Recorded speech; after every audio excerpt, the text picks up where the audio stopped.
দেখবি না?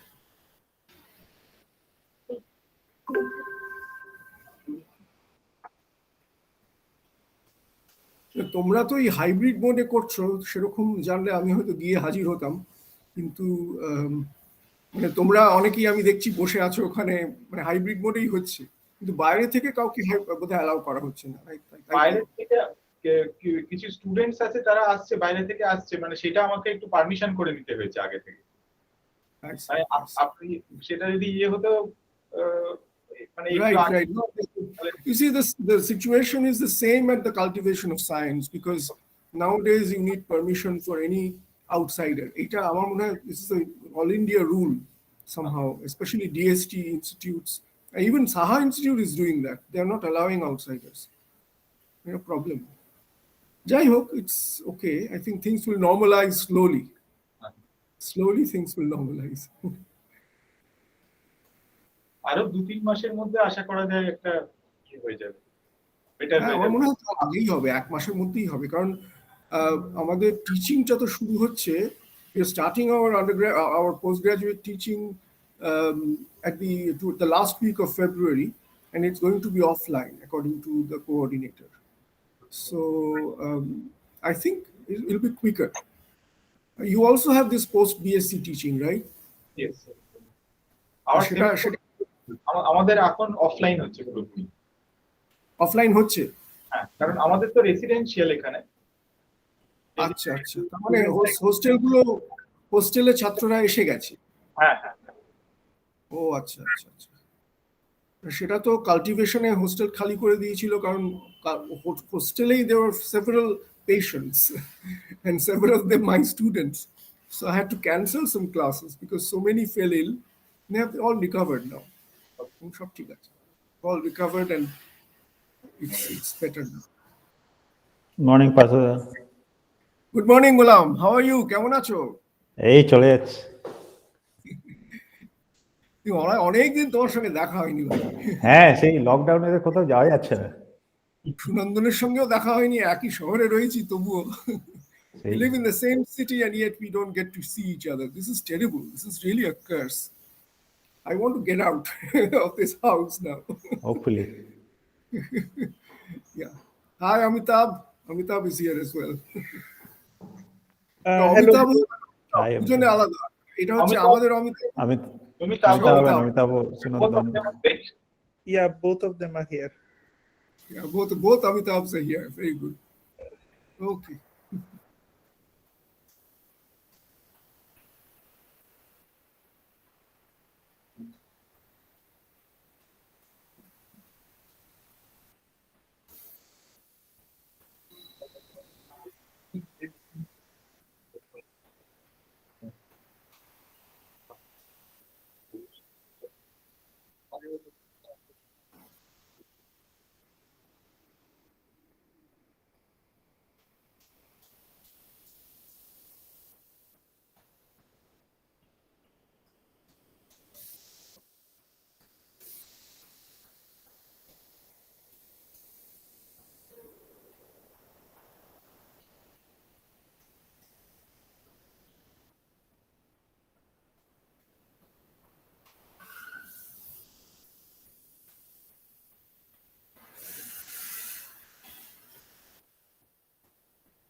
So welcome all. Good morning to everyone. This is the third day of the conference, FPDP. And today the first speaker is Professor Partosharthi Mojumdar. And this is an invited talk of 40 minutes. And we shall be speaking on effective general relativistic description of jamming in granular matter. So, Professor Mojumdar, it's all yours now. Let's start. Thank you. Thank you very much. I am very grateful to be here and to have this opportunity to speak to you. I hope I'm audible to you completely. And Yes. also I've shared my screen. Is it visible to all of you? Yes. Okay, excellent. Now, I should like to thank the organizers, especially Professor Shunandan Gangopadhyay and Professor Amitabh Lahiri for this invitation and for organizing this wonderful conference. I've been having a lot of fun, as you must also be. We've had great speakers, great talks so far. And I'm especially grateful to Shunandan. He's much junior to me. Shunandan encouraged me to give this talk. I was hesitant, and then I had an email exchange and a phone call with him, and he encouraged me that I should give this talk, even though it's not a highfalutin gravity talk per se, which all of you are interested in, but it's an applications talk, and maybe there's some virtue. So what is it all about? I mean, this is the phenomenon of jamming, and so I hope you can see my transparencies, right? You can see the scar sticking out from the sand, right? Is this clear? Is this visible? We can see Hello? it, it's visible. Okay, no problem. Okay, so because I can't see anyone, I'm in full screen mode.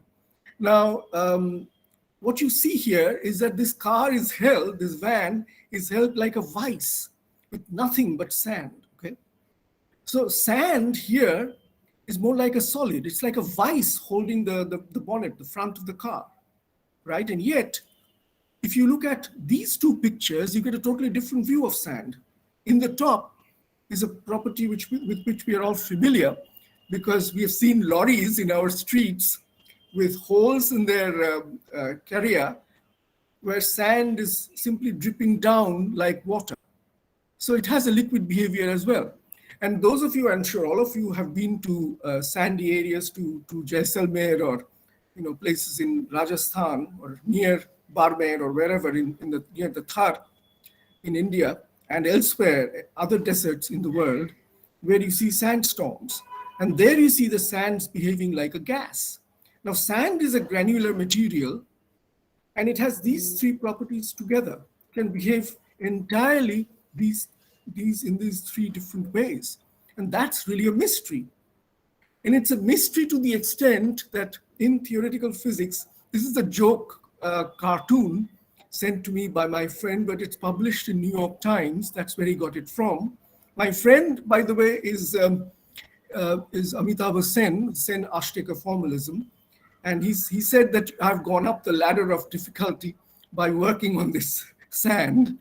As you see, this is what this cartoon says. You may not believe it. I also have doubts about this, but clearly the behavior of sand for theoretical physics is very difficult. And people, especially condensed matter physicists, have been going about it for a very long time. In fact, the reason I got into this is because of a friend who does condensed matter physics, Professor Bulbul Chakraborty at Brandeis University in the US. She is a very well-known condensed matter physicist, and she gave a talk here, an online talk at Presidency, where I heard about these difficulties of granular materials for the first time. I draw your attention to the first two properties, that somehow it seems that thermal fluctuations or quantum fluctuations play no role in the understanding of granular materials. And this is the expert opinion. I mean, I should apologize to you that I'm by no means an expert by a long shot, but I just couldn't help dabbling in it because of Bulbul's talk. So you should really blame Bulbul for whatever, however I bore you today. In any event, it's actually quite fascinating. And they have complex multi-scale properties, and they behave like large collective systems, and yet you cannot analyze their behavior using normal statistical mechanics. So, and there are phases, some phases which look like ordinary phases, and yet you're told that it's athermal and dissipative. So there are issues here. And there it is. You can, on the left panel, you see a cartoon. Once again, this is taken as a screenshot from a video. I couldn't get the video downloaded. And it shows how jamming happens. So this is the phenomenon of jamming, which is our focus in this talk. And of course, you can see the red particles at the bottom are actually preventing any movement of the particles above. So there's like a traffic jam when this happens, right? But it happens in a way you can see that the volume tends to decrease because it's like a cone, right? So there's a decrease in volume, which means an increase in density. And the picture on the right is the phase diagram. Now, the picture on the right is actually an experimental phase diagram. It's real. It's not a animation or cartoon. It's real, except that it's colored and so on.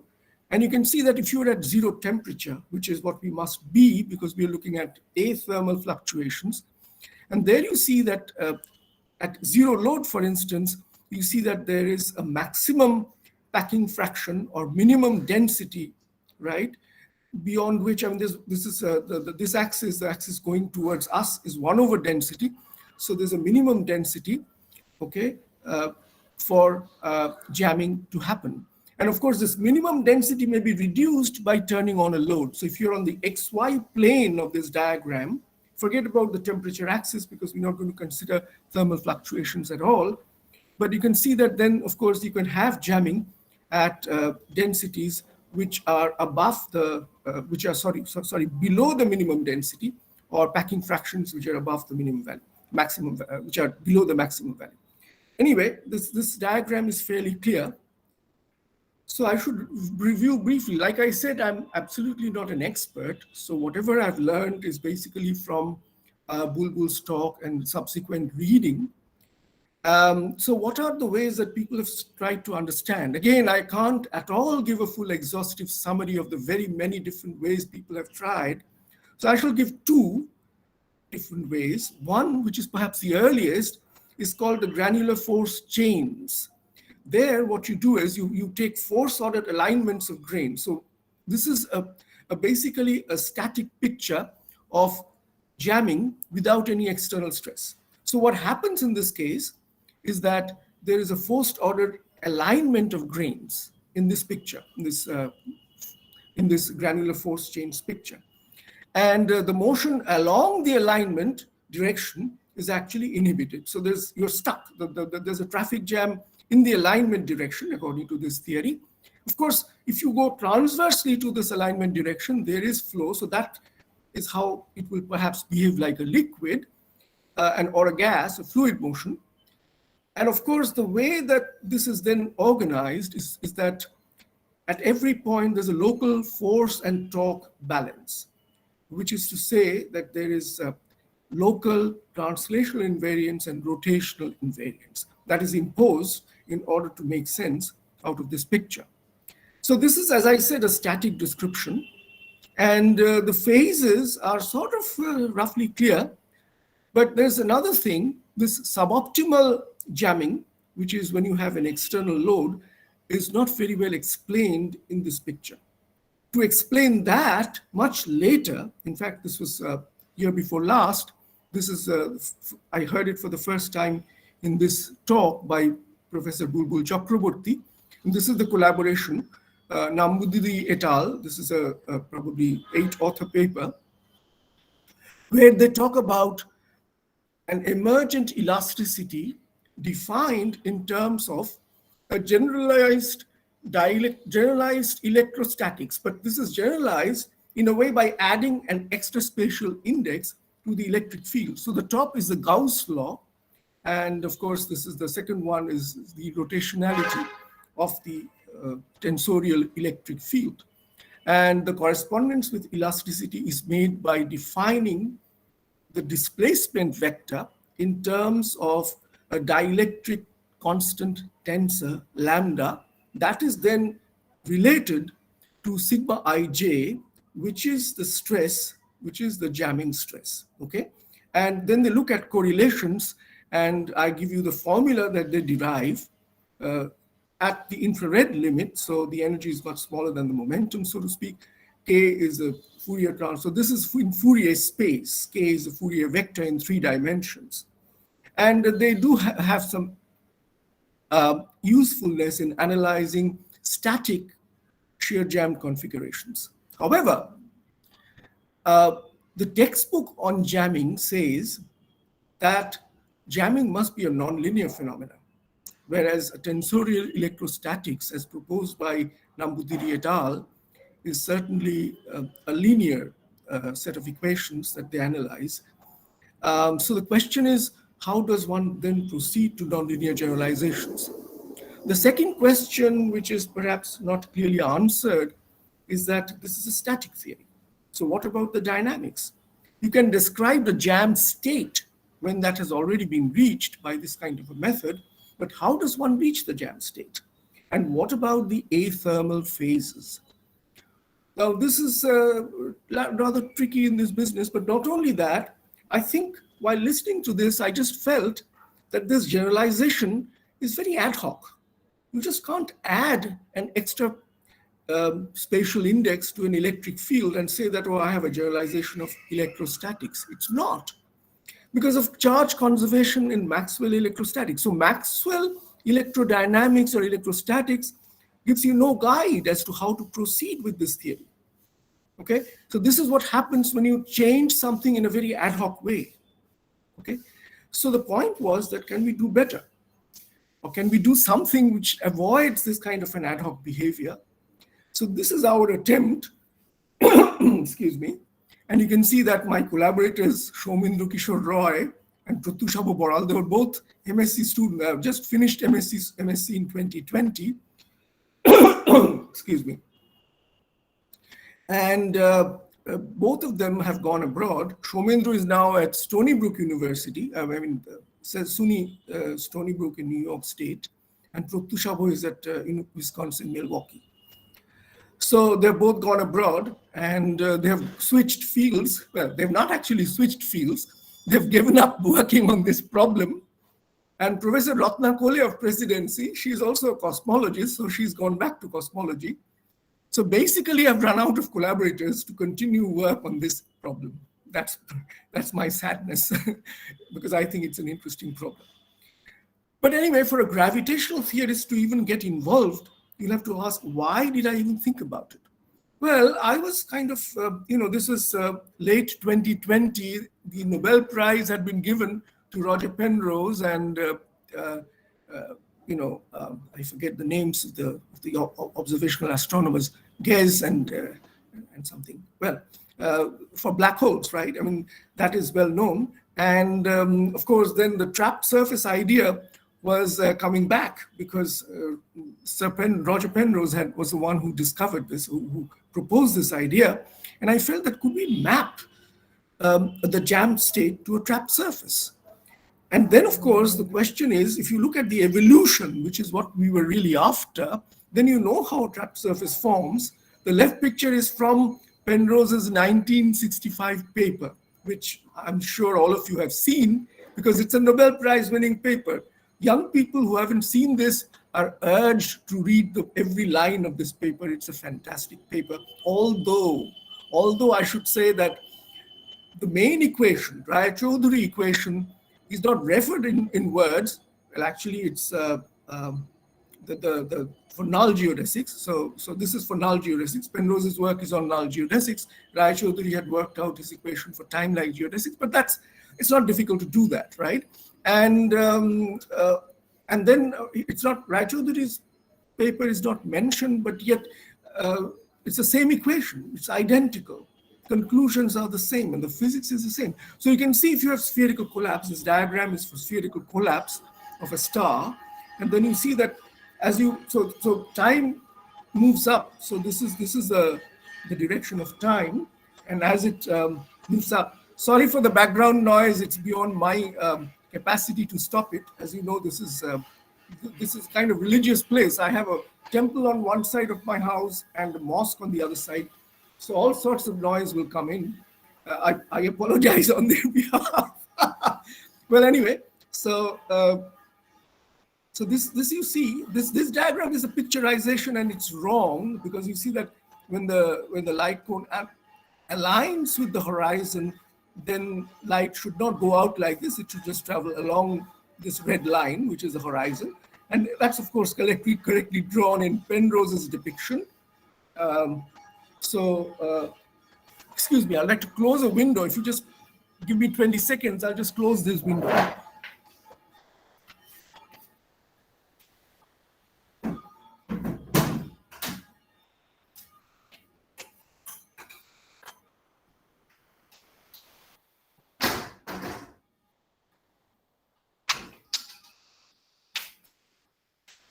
Yeah, okay. So, so this was at the back of my idea. Therefore, the idea that Raychaudhuri equation would play a role came to us at the time. And I told my collaborators that perhaps we should take a crack at this. Hello, am I audible? Is it okay now? Shunandan? Sorry. Yes, we can hear you. We can hear you. Yeah. We can hear you. So I should then also tell you about a little better justification as to why we should have an effective general relativistic description of the infrared behavior of jamming phenomena. I think this is clear that if you have only classical theories to deal with, the most refined, chiseled classical theory is, of course, general relativity. And for me, it's a mystery that people who actually do this for a long time did not even think of this. I mean, I felt that this was a mystery. The way you would like to think about jamming is it's a termination of trajectory as the density increases. That's really the picture you have from general relativity, and it's the idea of geodesic convergence. Now, local translational and rotational symmetries are, of course, inherent in this effective general relativity, EGR, because of general coordinate invariance of the whole thing. And you have this dynamical technique based on the Raychaudhuri equation. So if you want to look at steady state configurations, you just look at spatial time slices. I mean spatial hypersurfaces, constant time slices. Unlike the VCT, where you had to take a symmetric tensorial generalization of the electric field in electrostatics, the metric tensor already has these properties. It's naturally symmetric and rank 2 tensor. So you don't have to postulate some weird generalization of a known theory. It's inherently dynamical and nonlinear, of course, GR, as everybody knows. And what we show is that then if you take a linearized approximation, okay, then you're able to derive everything that VCT has from the EGR, from the effective general relativistic description. Now, I should mention that there are two situations here, one with external stress and one without.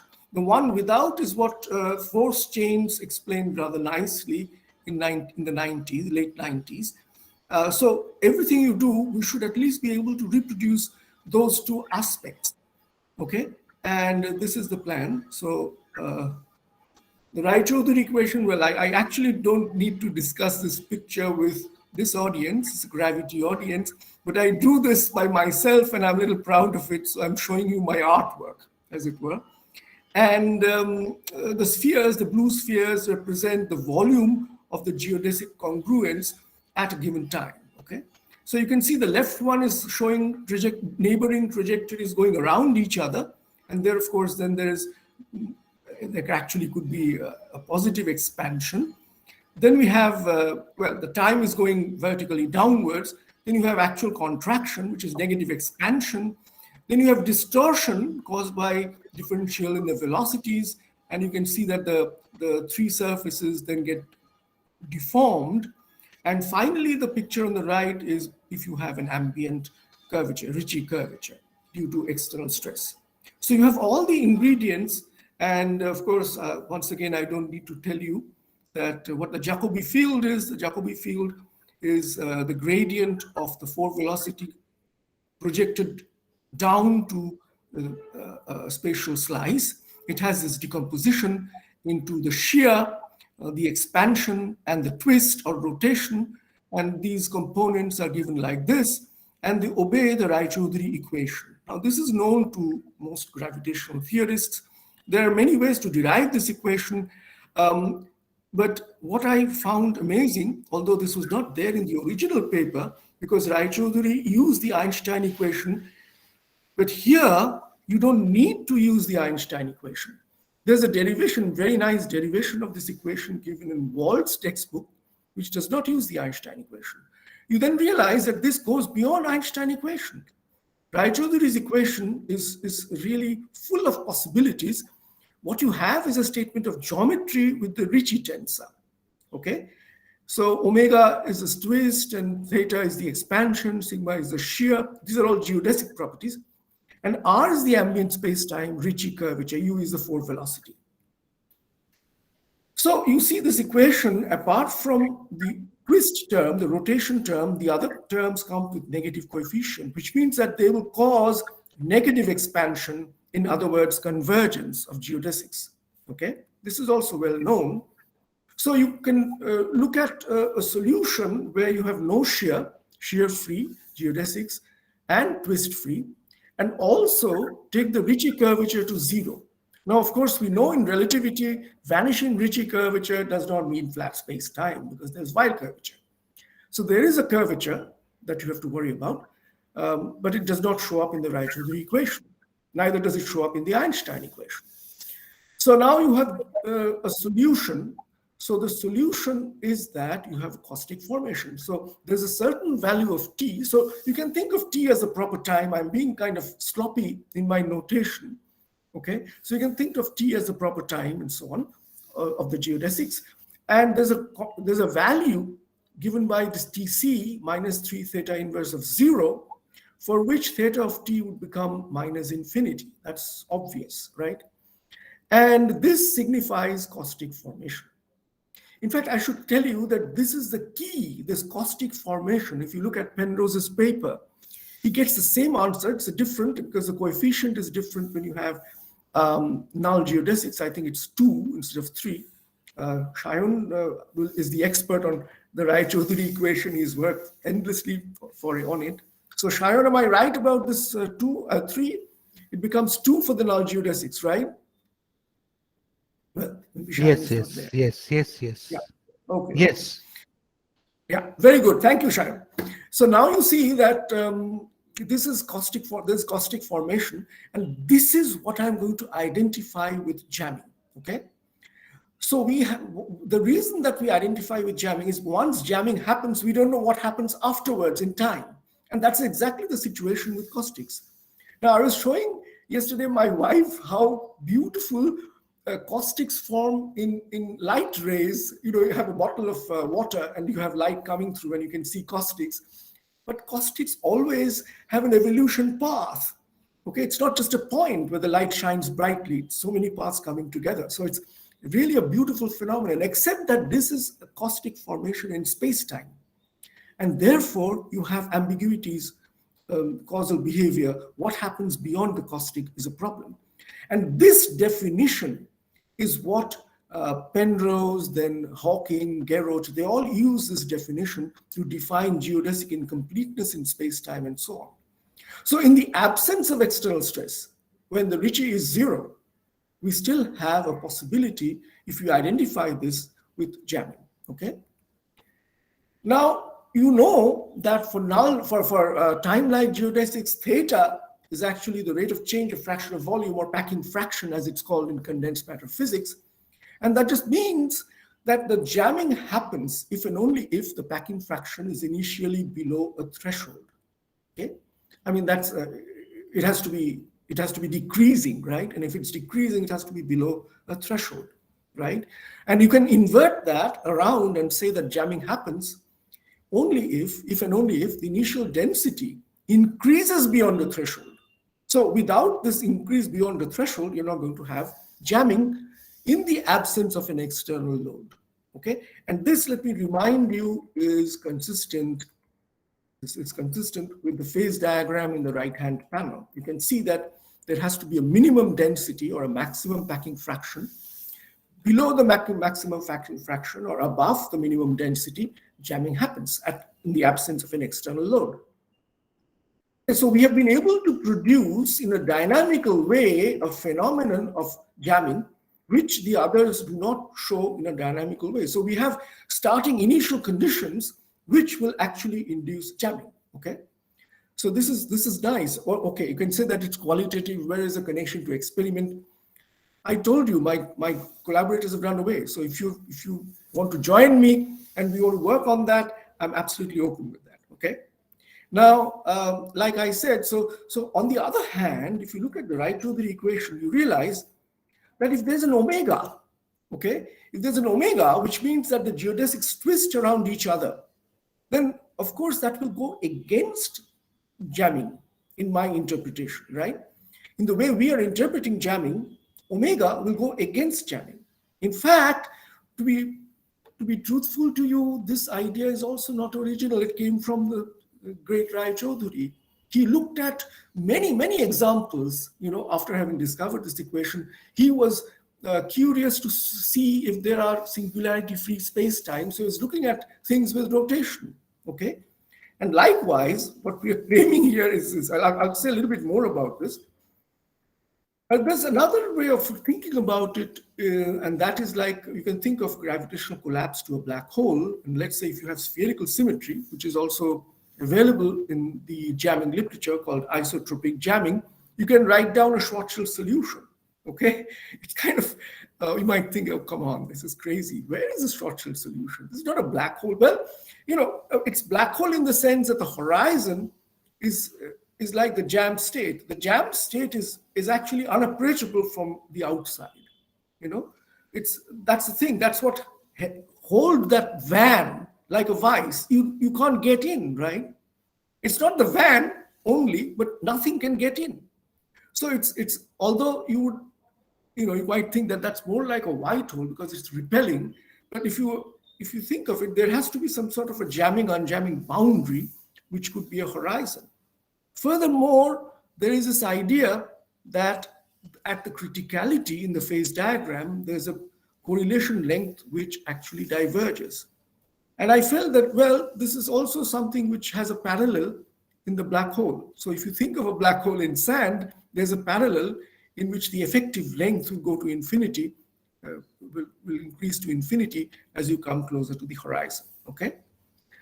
So now, so there is this way that you can do it, but you can also map the interior. This is something that we've heard also in this conference. You can map the interior Schwarzschild, I think Arnaud also mentioned this, to a cosmological spacetime. And depending on how you model it, you can choose a spacetime which is Friedman, Lemaitre, Robertson, Walker, which has certain isometries, certain very strong isometries. So this is a contract. So now turn that around from an expanding spacetime into a contracting spacetime, okay?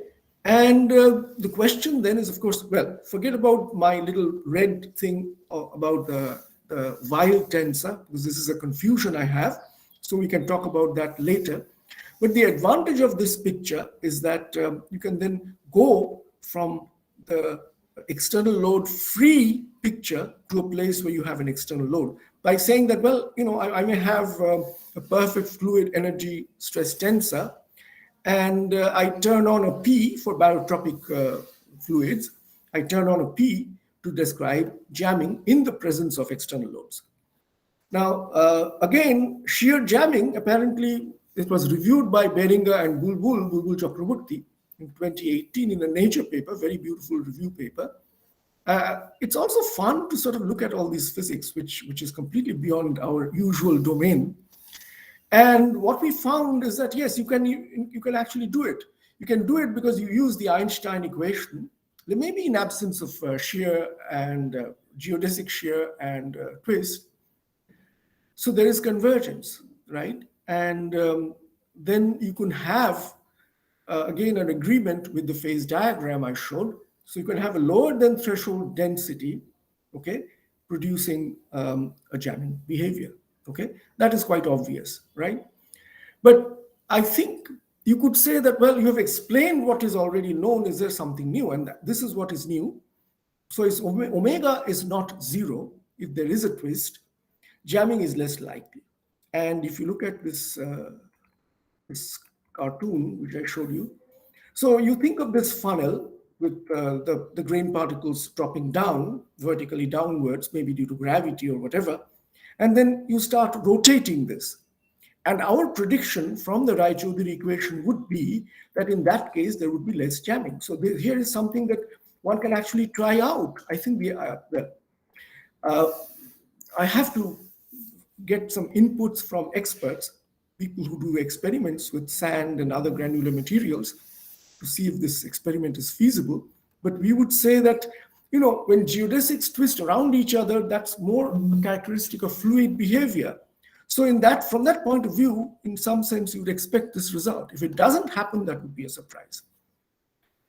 Okay, so I'll come back to this picture later because I want to tell you about how you can use cosmological perturbations.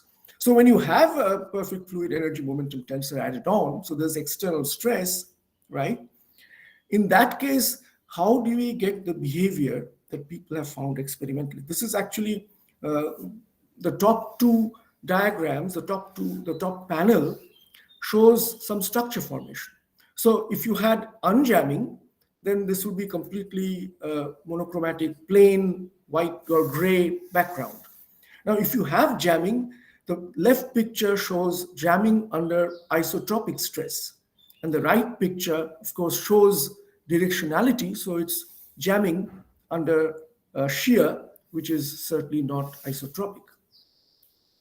I'll come back to the picture below. Before that, the object here was to try out, and this was something that Ratna and Shomendra and Portushavo, my collaborators, much better at it. They had studied cosmological perturbations. The only thing I insisted upon is that they should look at a contracting cosmology rather than an expanding cosmology. And they were able to identify these Bardeen potentials, gauge invariant points, and so on, and then look at the spatial distribution by using the Einstein equation, perturbed Einstein equation. And they got these two equations, Laplacian Poisson type equations, okay, for the density perturbation and the velocity perturbation. But there are a bunch of other equations which describe the evolution. But since the data does not give any information about the evolution, how this happens, we only have static data, okay? So the idea was to see, is it possible, okay, to even get any kind of behavior. Shunandan, just remind me how much time I have left. You have around 8 minutes. 8 minutes, thank you. I should certainly finish before that. So, there are these spatial distributions, and then you can define this tensor chi ij.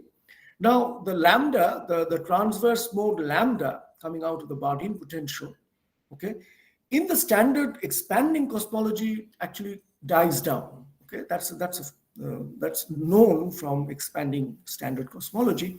Here, however, it doesn't, because it's a contracting cosmology, but we can set it to 0. So we set it to 0 because it doesn't change the curl or the trace equations.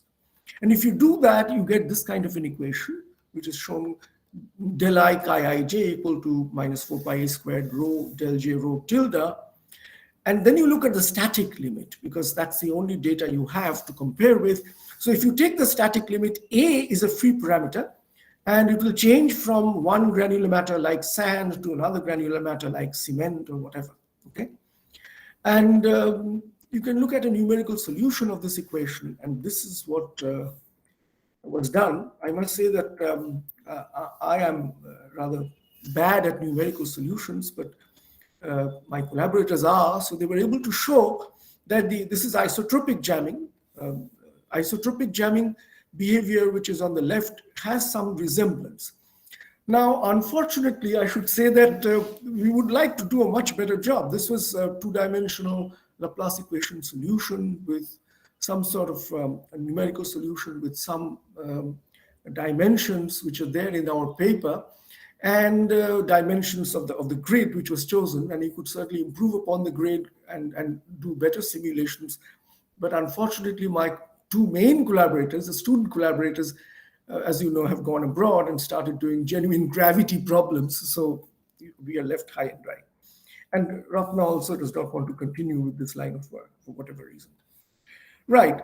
So finally, the last couple of minutes, I'll just spend on how, if you take a linearized approximation of the EGR, then you can actually reproduce all the predictions of the vector charge theory. It's very easy to identify the gauge invariant degrees of freedom. So this is again well known because of gravitational waves. We all do that. We all teach it in our classes. And now, so you can write down the linear Einstein equation in the static limit. The static limit, because VCT is a static theory. So if you want to compare with VCT, you must do a static approximation. Take a time slice. And when you take a time slice, you get these equations, all Poisson type equations. So there are no radiative modes in this picture. And then you can define the tensorial electric field that VCT has in terms of the gauge invariant degrees of freedom here. And you find that they obey exactly the same equations that were postulated by the VCT authors. And you can then say that, well, I can get all the correlators because the equations are the same. Now, I should say that there's a bit of originality in the way we calculated the correlators. It was some work that another presidency former student, Onar Jore, and I had done, which is not published, by the way, which is a generalization, okay, of the projection operator, which is often used in electrodynamics for gravitational waves to get to the physical degrees of freedom. So this projection operator has been written down, and this is K. This K in the pi rho lambda mu nu is in force space, but then we are interested in the infrared behavior.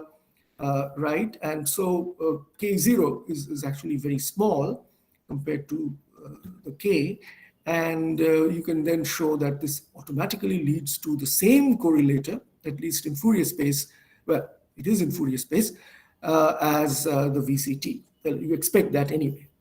Okay, so basically this is what I have to tell you. So this is my last slide. It's a unified dynamical approach to granular matter physics. Yeah, it is in its infancy, but that's not my fault if experts in the business did not seek help from GR earlier. I should say that one of the reasons I went into this is because of my experience with acoustic analog gravity. Some of you have seen our papers. Now, this is something which Bill Unruh started in 1981, where he took the basic equations describing fluids, barotropic inviscid fluids, say the Euler equation, and then did acoustic perturbations and showed that you get GR in the sense that you get the perturbations C an acoustic spacetime, which is actually a four-dimensional Lorentzian spacetime. And then the features of the spacetime depends on the flow, on the fluid flow. So this is known. Unfortunately here, ours is the first paper trying to bring in GR into this game, and the basic equations are unknown, unlike in fluids. Fluids, you see the 19th century work of Euler, or even earlier. Euler's work is probably 16th or 17th century. And then Navier and Stokes did everything about fluid mechanics, which Bill Unruh could use in his excellent work. But here we don't have the basic equations. Even the experts don't agree what the basic physics is. Now, we have been able to show some aspects of the phase diagram, but the experimentalists also have measured something called critical exponents. And we haven't been able to calculate these. This is work to be done. We show behaviors with and without external stress, okay, which are consistent with the observations. Details will have to be worked out, okay? And the VCT, the vector charge theory, was completely subsumed by our EGR. Thank you very much for your attention. Any questions, I'll be very happy to answer. Wonderful talk. So let's. It's time for questions now. Can I ask something? Yes, please, Sharon. Yeah, absolutely. So what you're saying is that suppose I have a system of particles which are starting out with a certain initial condition and certain initial position and certain velocity, and then beyond a certain point, they kind of reach a configuration where they are stuck, right? Right. Right. So these individual particles, till they reach that point, they do not hit each other, right? Is that right? Yeah, that is the model. Yeah, I mean, but they are in the model. You see, what actually happens is difficult to tell because, as I said, we don't know the basic physics. But in the model, so that is what you're calling jamming, right? That is what you're right. defining as jamming, right? Yes. So you're saying that these individual particles, because you have to define a congruence if you want to link it up with Raychaudhuri equation and all that. Completely. So Absolutely. when you define a congruence, you have these separate particles which are moving with different, starting out with different positions and different velocities, and then after a certain time, they kind of meet, in a sense, meet over a region, right? Yes. And that region is what is you're calling a jammed state, and you're trying to identify it with the phenomenon of focusing. So let us say that these things actually get distributed along a line meeting each other, suppose. Okay, so that focusing can happen along a line, as you know, right? For light, for instance, you know. So that could be a very simplistic model where you try to show that the focusing is happening along a line segment, and all these particles which were in different positions and velocities, they evolve and meet along that line. That is actually a very interesting situation because, go ahead. This is the simplest model you can think of. That will be like a focal line, and that's a caustic. Okay. Yes. So you have to start out with the velocity. You have to start out with a certain theta, which is basically the ratio of delta u by delta x, that is between the different trajectories with initial conditions, and see whether they can be strewn along a line beyond up to after a certain time. Correct. Okay, so that's like the situation. Suppose you have traffic flow models, and you have these cars coming from different directions, and then there is a certain signal point where all of these get strewn along a line. Absolutely. Okay, that's jamming. So that's a traffic jam model. So Yes. I think there is, when I cannot say right now, but there is a possibility that you can think in terms of a starting out expansion, which is delta u delta x, and then see whether they actually get strewn along a line. We know that they can, if you take, suppose, several particles, then you can show that they can actually converge to a point. That much we know. Right. But now if I want a jammed state, then I would try to see whether they be converging on the line. Along a line, which means it's a caustic. Because that's what a caustic is. Yes. Yeah. That's right. That's an excellent suggestion. Yeah. I wish we could work together on that. Yeah. So because that's I don't have anything else to work with, this problem. Yeah. So one has to see whether this is possible. So that's the simplest model that I can think of. I think it should be possible. Absolutely. I don't see why not. Absolutely. Thanks, Sharon, for this. Yeah. And the other comment I had is that whatever you refer to as general relativistic, there is no general relativity in this, right? Whatever you do, it's a geometric description. It's a geometric description. It uses the Raychaudhuri equation, which is also a geometric equation. That's right. So you could say that it's nothing to do with, well, I have sort of referred to the Einstein equation. In that sense, it is general relativity, but you could have other equations. You could have but it is not necessary. When you can just think in terms of velocity fields and geometry. No, it's necessary if you want to have a Ricci curvature, which is non-zero. There could be other equations, but the Einstein equation is the simplest, which is non-zero, because, Bulbul's most recent work is with what they call shear jamming, which is jamming in the presence of external load. To bring in that, an energy tensor is always very useful. And Einstein equation is the simplest to relate that to the Ricci curvature. So that's, yeah, I agree that you're absolutely right. I mean, the whole point and the whole difficulty, I should say, of this approach for the condensed matter physicists is that they're so used to a force concept rather than a geometrical concept of dynamics, right? That it's very difficult to persuade them. I'm having enormous difficulty in persuading some of the, I mean, including Bulbul. I mean, she doesn't want to buy this. Then I had to tell her that, look, your theory has less solid foundations than general relativity. And I guess then she just stopped writing to me anymore. Maybe she got angry. But anyway, so this is the point. I mean, it's absolutely true that it's the geometrical replacement of the jamming paradigm of the force paradigm, which exists already. So most condensed matter physicists are familiar and comfortable with the force paradigm, and perhaps not so comfortable with the geometric way of doing things. Yeah, and the other thing that I wanted to say is that the so-called deformation tensor in elasticity theory is discussed well in Landau-Lifshitz, for instance, and there also you have these things like expansion, shear, rotation. Absolutely. It is done. It is there.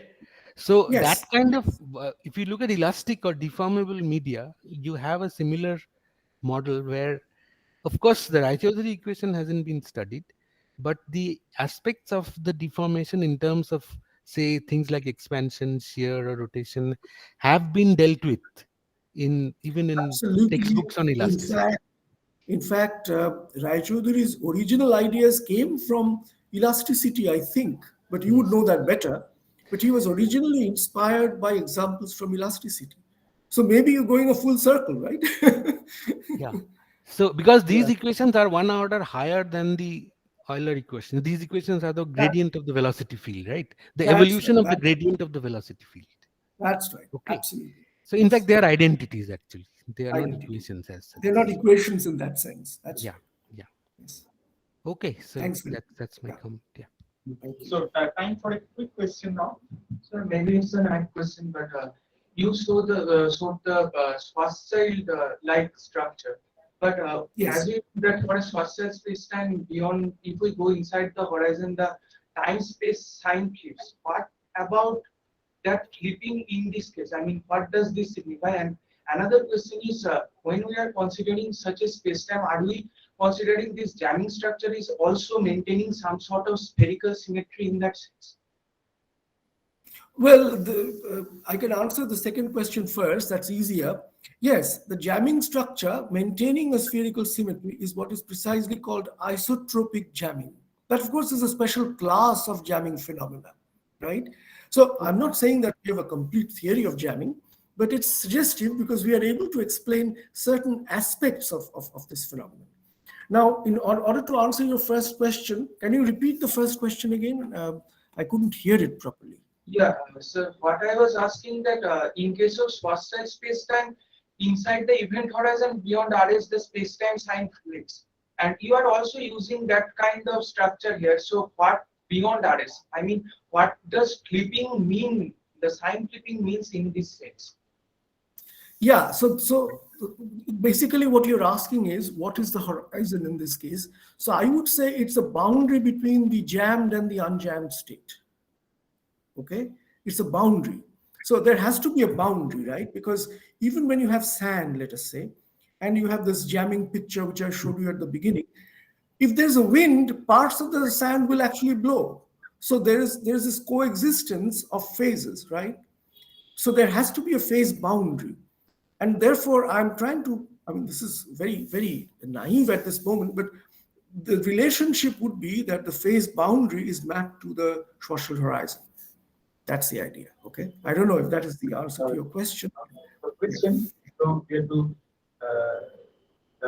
thank the speaker once again. Very nice. Thank you. Yeah. Next talk is by Ghulam Murtuza Hussain of ISER Kolkata, and This is an invited talk of 40 minutes, and we shall be speaking on question of states in the curved spacetime of spherical degenerate stars. So, Ghulam, it's all yours now.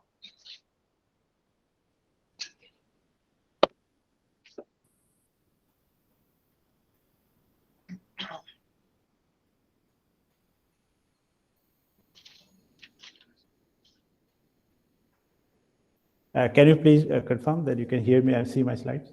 Yes, Okay. it is visible and you can Yes, hear it. we can see.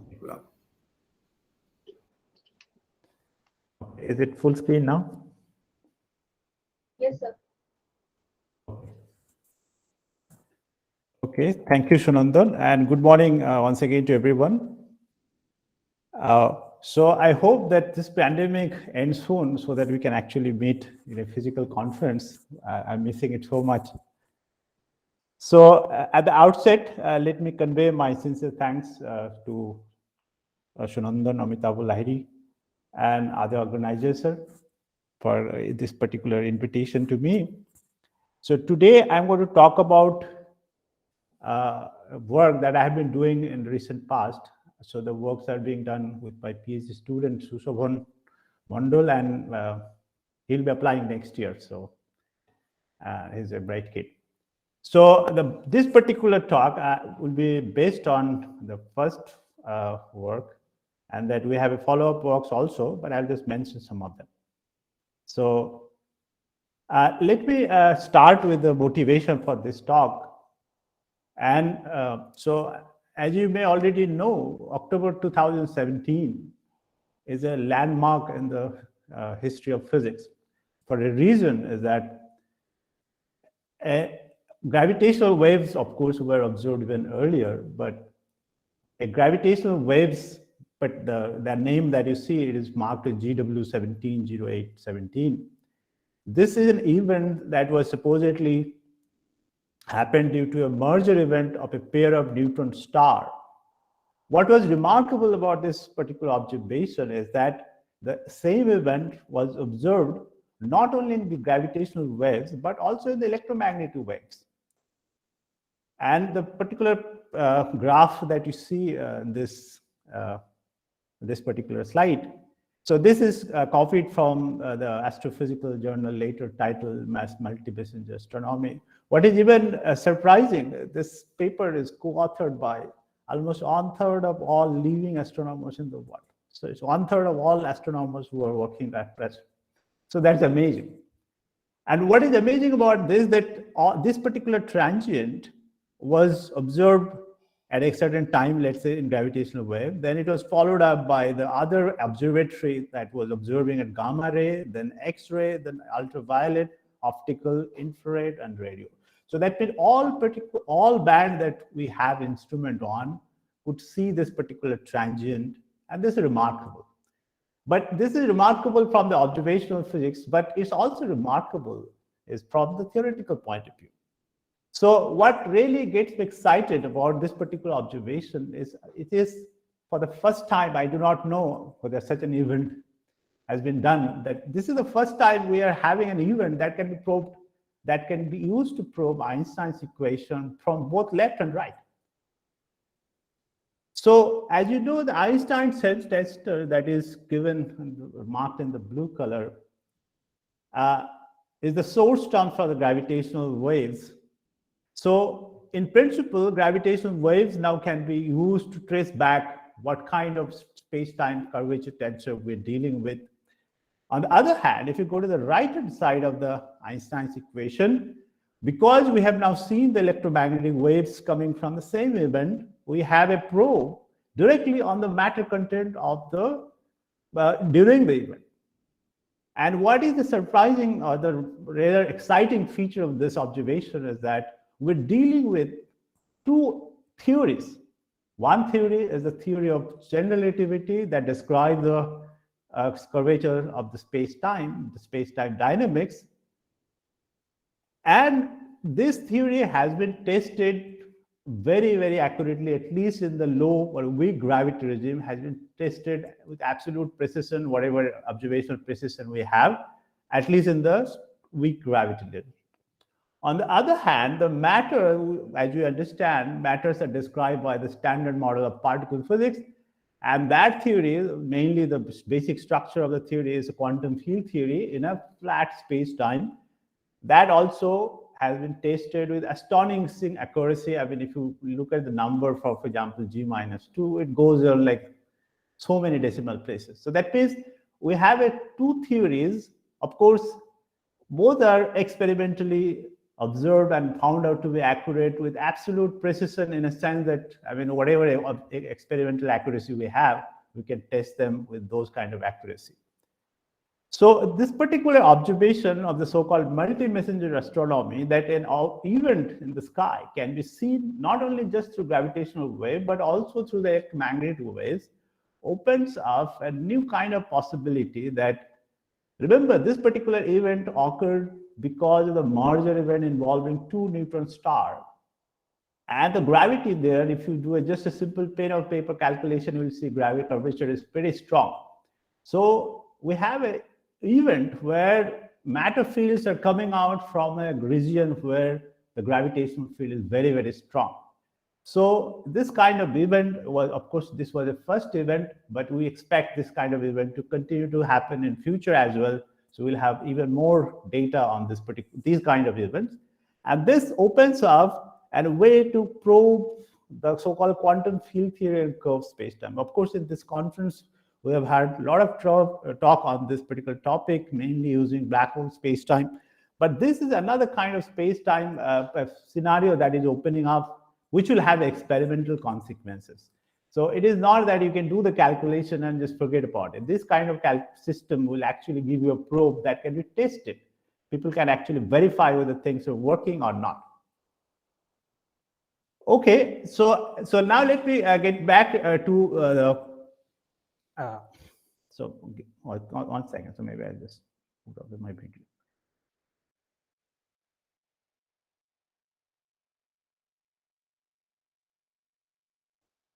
Okay, so as you know, there's the detectors, the current detectors such as LIGO or even the planned detectors such as LISA are actually designed to observe gravitational waves which are originating from the coalescence event involving black holes, neutron stars, and white dwarfs. And as you know, these objects are extremely compact yet very massive. So in this seminar, in this conference, we have had many talks on black holes, and these are enigmatic objects. And I'm not going to talk about this. Today, I'll be focusing on the other type of objects, mainly the white dwarfs and neutron stars. These are much more mundane compared to black holes.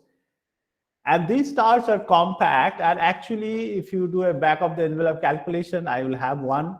You'll see that such a star can only be supported through some exotic feature of physics called degeneracy pressure. What is the meaning of that? I'll see in a slide that these stars are actually supported by the fermionic degeneracy pressure against the gravitational pull, because these stars are mostly run out of the nuclear fuel already. So, and degenerate matter that are present within such stars are typically described by an equation of state. I will call the term EOS so many times, so please use this abbreviation. So EOS would refer to equation of state of a matter. So with that, let me just do a small calculation here. So this is an example. So if you take the famous white dwarf Sirius B, actually this white dwarf was first predicted by Bessel, the mathematician. So this Sirius B is a white dwarf which has a mass of a solar mass. So it has a mass of a sun and radius much smaller than sun. It's actually little less than the radius of Earth. And if you just do a small calculation, you see the mass density of this star has to be million gram per centimeter cube. This is a huge mass.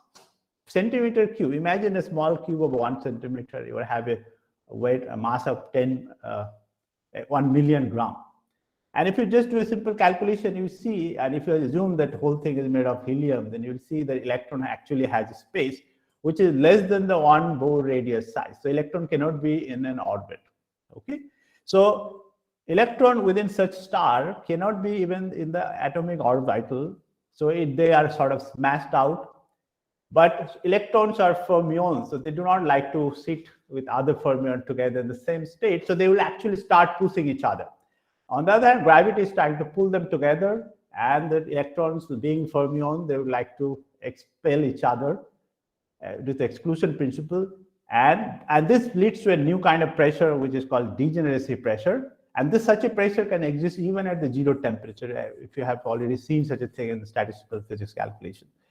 And as you know, such a calculation leads to the so-called Chandrasekhar mass limit of 1.4 solar mass for the white dwarf system. But up today's talk, I'll be focusing more of a neutron star, which are more relevant of the current observations.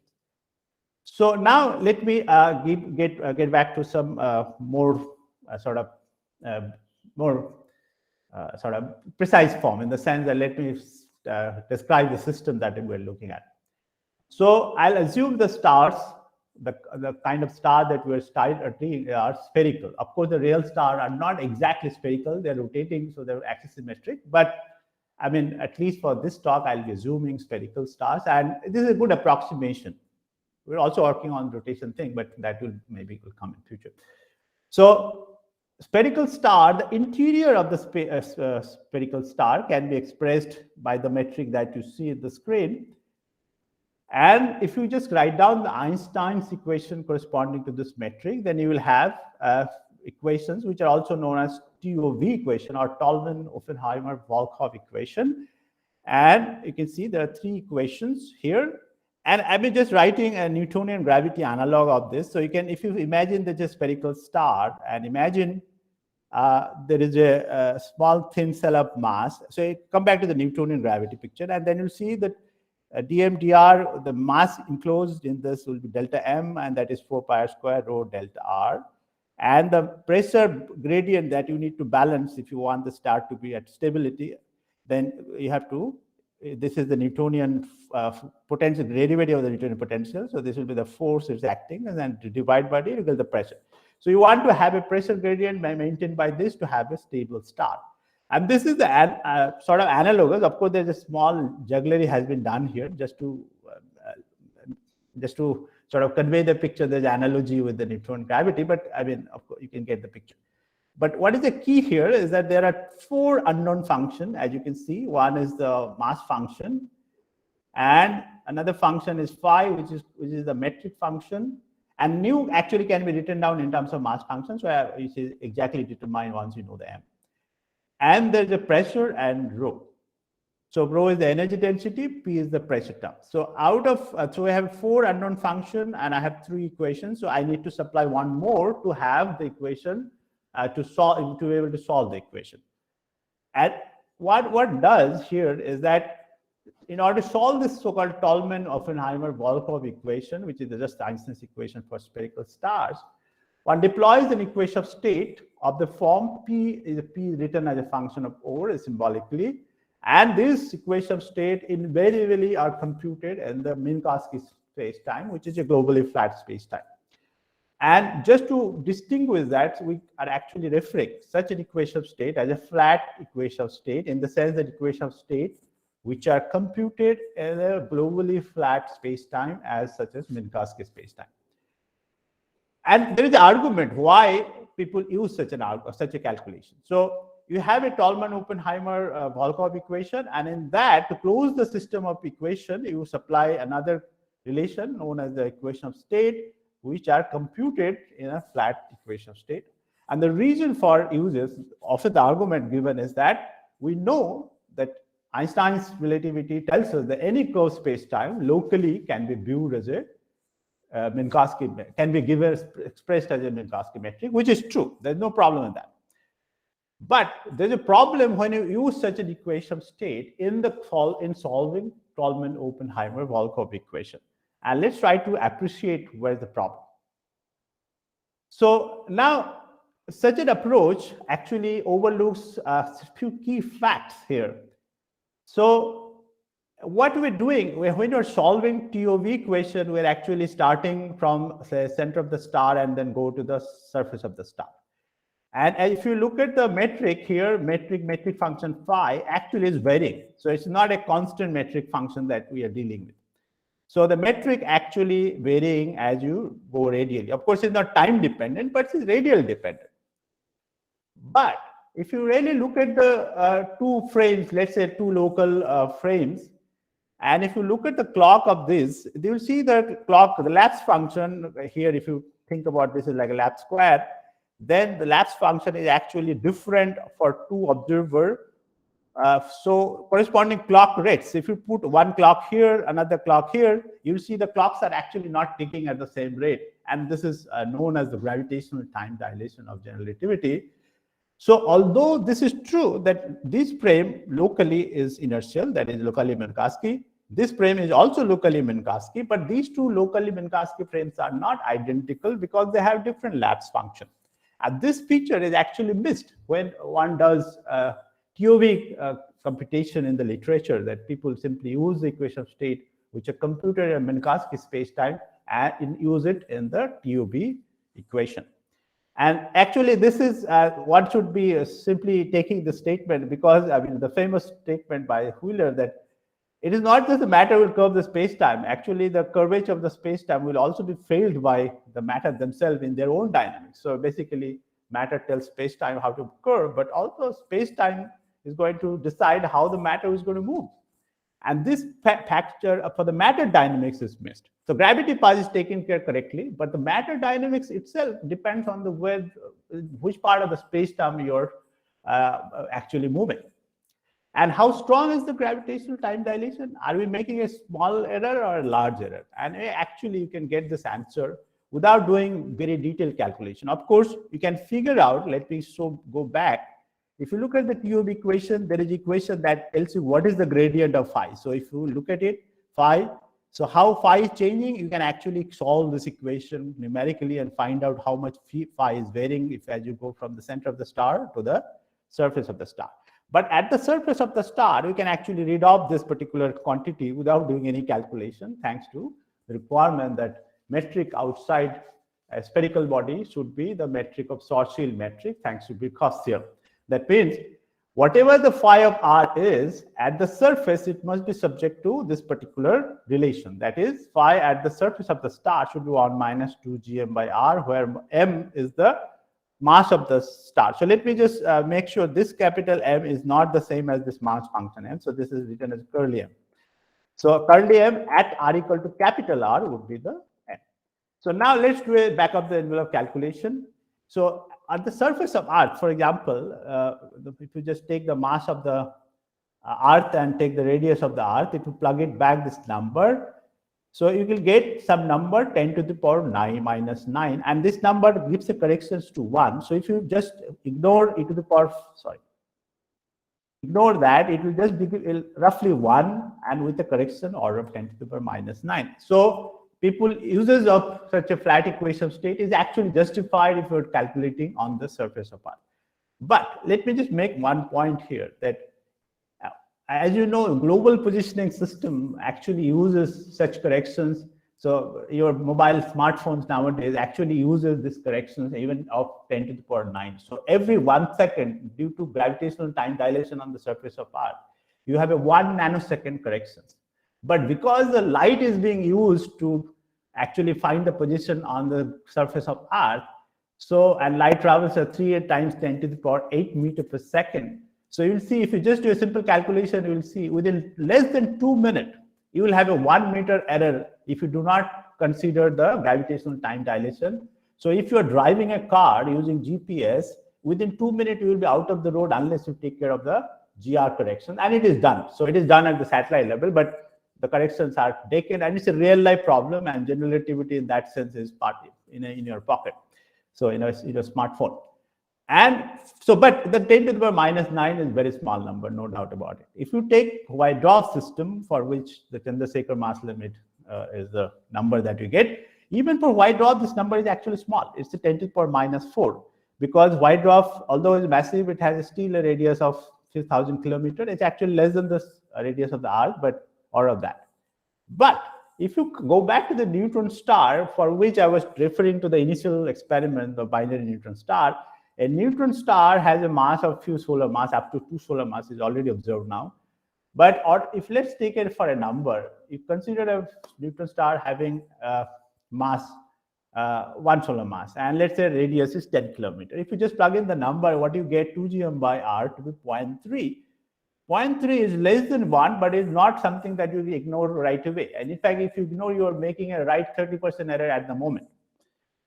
And this is a part which is often completely ignored in the literature, that for neutron star also you use the same equation state which is computed in a globally flat space-time like Minkowski space-time. So with that, is there any question? I'll be happy to take any question at this stage, because I'm now going to switch to some of the different gear.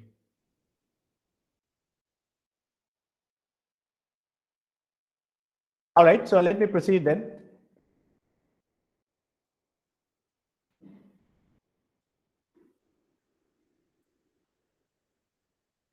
All right, is the slide visible in full screen mode now? Can you please confirm? Yes, yes. Go Okay, ahead. thanks. All right, so now what I'm aim now, so my aim is going to be... Well, I'm just an interruption. Yes, please. Now you have assumed that you have a neutron star whose only property is mass. It's not spinning at all. And your estimate of 30% error is based on that. Now, of course, you know that most neutron stars have spin. In fact, the one observed in 1708-17, that also has a spin. Correct. So then the errors would be a little different, wouldn't they? Slightly different, correct. We are actually computing that calculation, so should be reporting maybe in future. So we're trying to do, because rotation brings another level of complication. As you understand, problem will be very complicated. So, so indeed, that's what I'm mentioning. The rotation is something that we're right now working. So we're hoping to put up the work in archive maybe soon. Excellent. Okay, but that will also give corrections, and that will also give some different kind of correction, a very interesting kind of corrections. So maybe that I will talk in some day future. So the fact is that we have a 30% error right away at the beginning. So now let me change the gear. Now, being a theorist who are trained to work in the quantum field theory and curve background, so that's what I plan to do now. So what we're going to do is that we'll aim to have a first principle derivation of an equation state for degenerate fermions in the curved spectrum of the star itself. That's the aim. Of course, we'll make certain simplifying assumption, spherical symmetry being one of them. Otherwise, the system becomes too difficult to handle. Otherwise, one has to do full numerically. Here, at least equation state, we should be able to derive analytically. And so let me just quickly recap few things that in Minkowski space-time, the fermions, as you know well, that they are spinor representation of the Lorentz group. But Lorentz group is not a global symmetry in the general theory of relativity. Of course, locally you can find a Minkowski space-time in that sense. In every point, you can have a local Lorentz transformation. And using these two combined features, so what we are going to follow, so the so-called Fock-Weil formulation of Dirac fermion and the curved space-time. So this is, but this is not the unique approach. Actually, there are, I know at least one approach where they don't start with the tetrad, but try to do a slightly different way. But we have not checked that. So we'll follow the more conventional action in the curved space-time, thanks to Fock-Weil formulation. And I have marked certain terms in the red. These are the different terms that are different at the action level itself. So plan is that I have a fermion represented by spinor field psi. So I'm taking one fermion here, although I mean the work that I mentioned in the paper, we are dealing with multiple fermions, and we'll actually see that multiple fermions can be dealt with. Even the interacting fermion can be dealt with. So here, root G is the common thing, as all of you are familiar with general theory of relativity. This is the invariant volume part that comes in compared to the Minkowski space-time. So that is the new thing comes up. And there are two more terms here. One is called tetrad. I will try to explain where those terms coming from. And there is another derivative-looking term. These are called covariant derivative for the spinor or the fermion fields. I'll also try to explain, give a motivation why such terms are needed if you're dealing with curved space-time. And this action is actually invariant under both general coordinate transformation as well as local Lorentz transformation. Sunandan, can you please tell me how much time I'm doing so that I'll pace it up differently?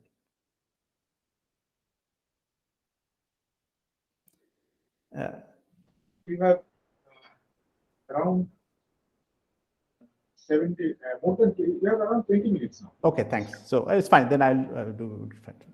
All right. So this is the Dirac action in the curved spacetime that we're going to consider, and you'll see because of the freedom involved in defining such a thing, there are more than different formulations possible.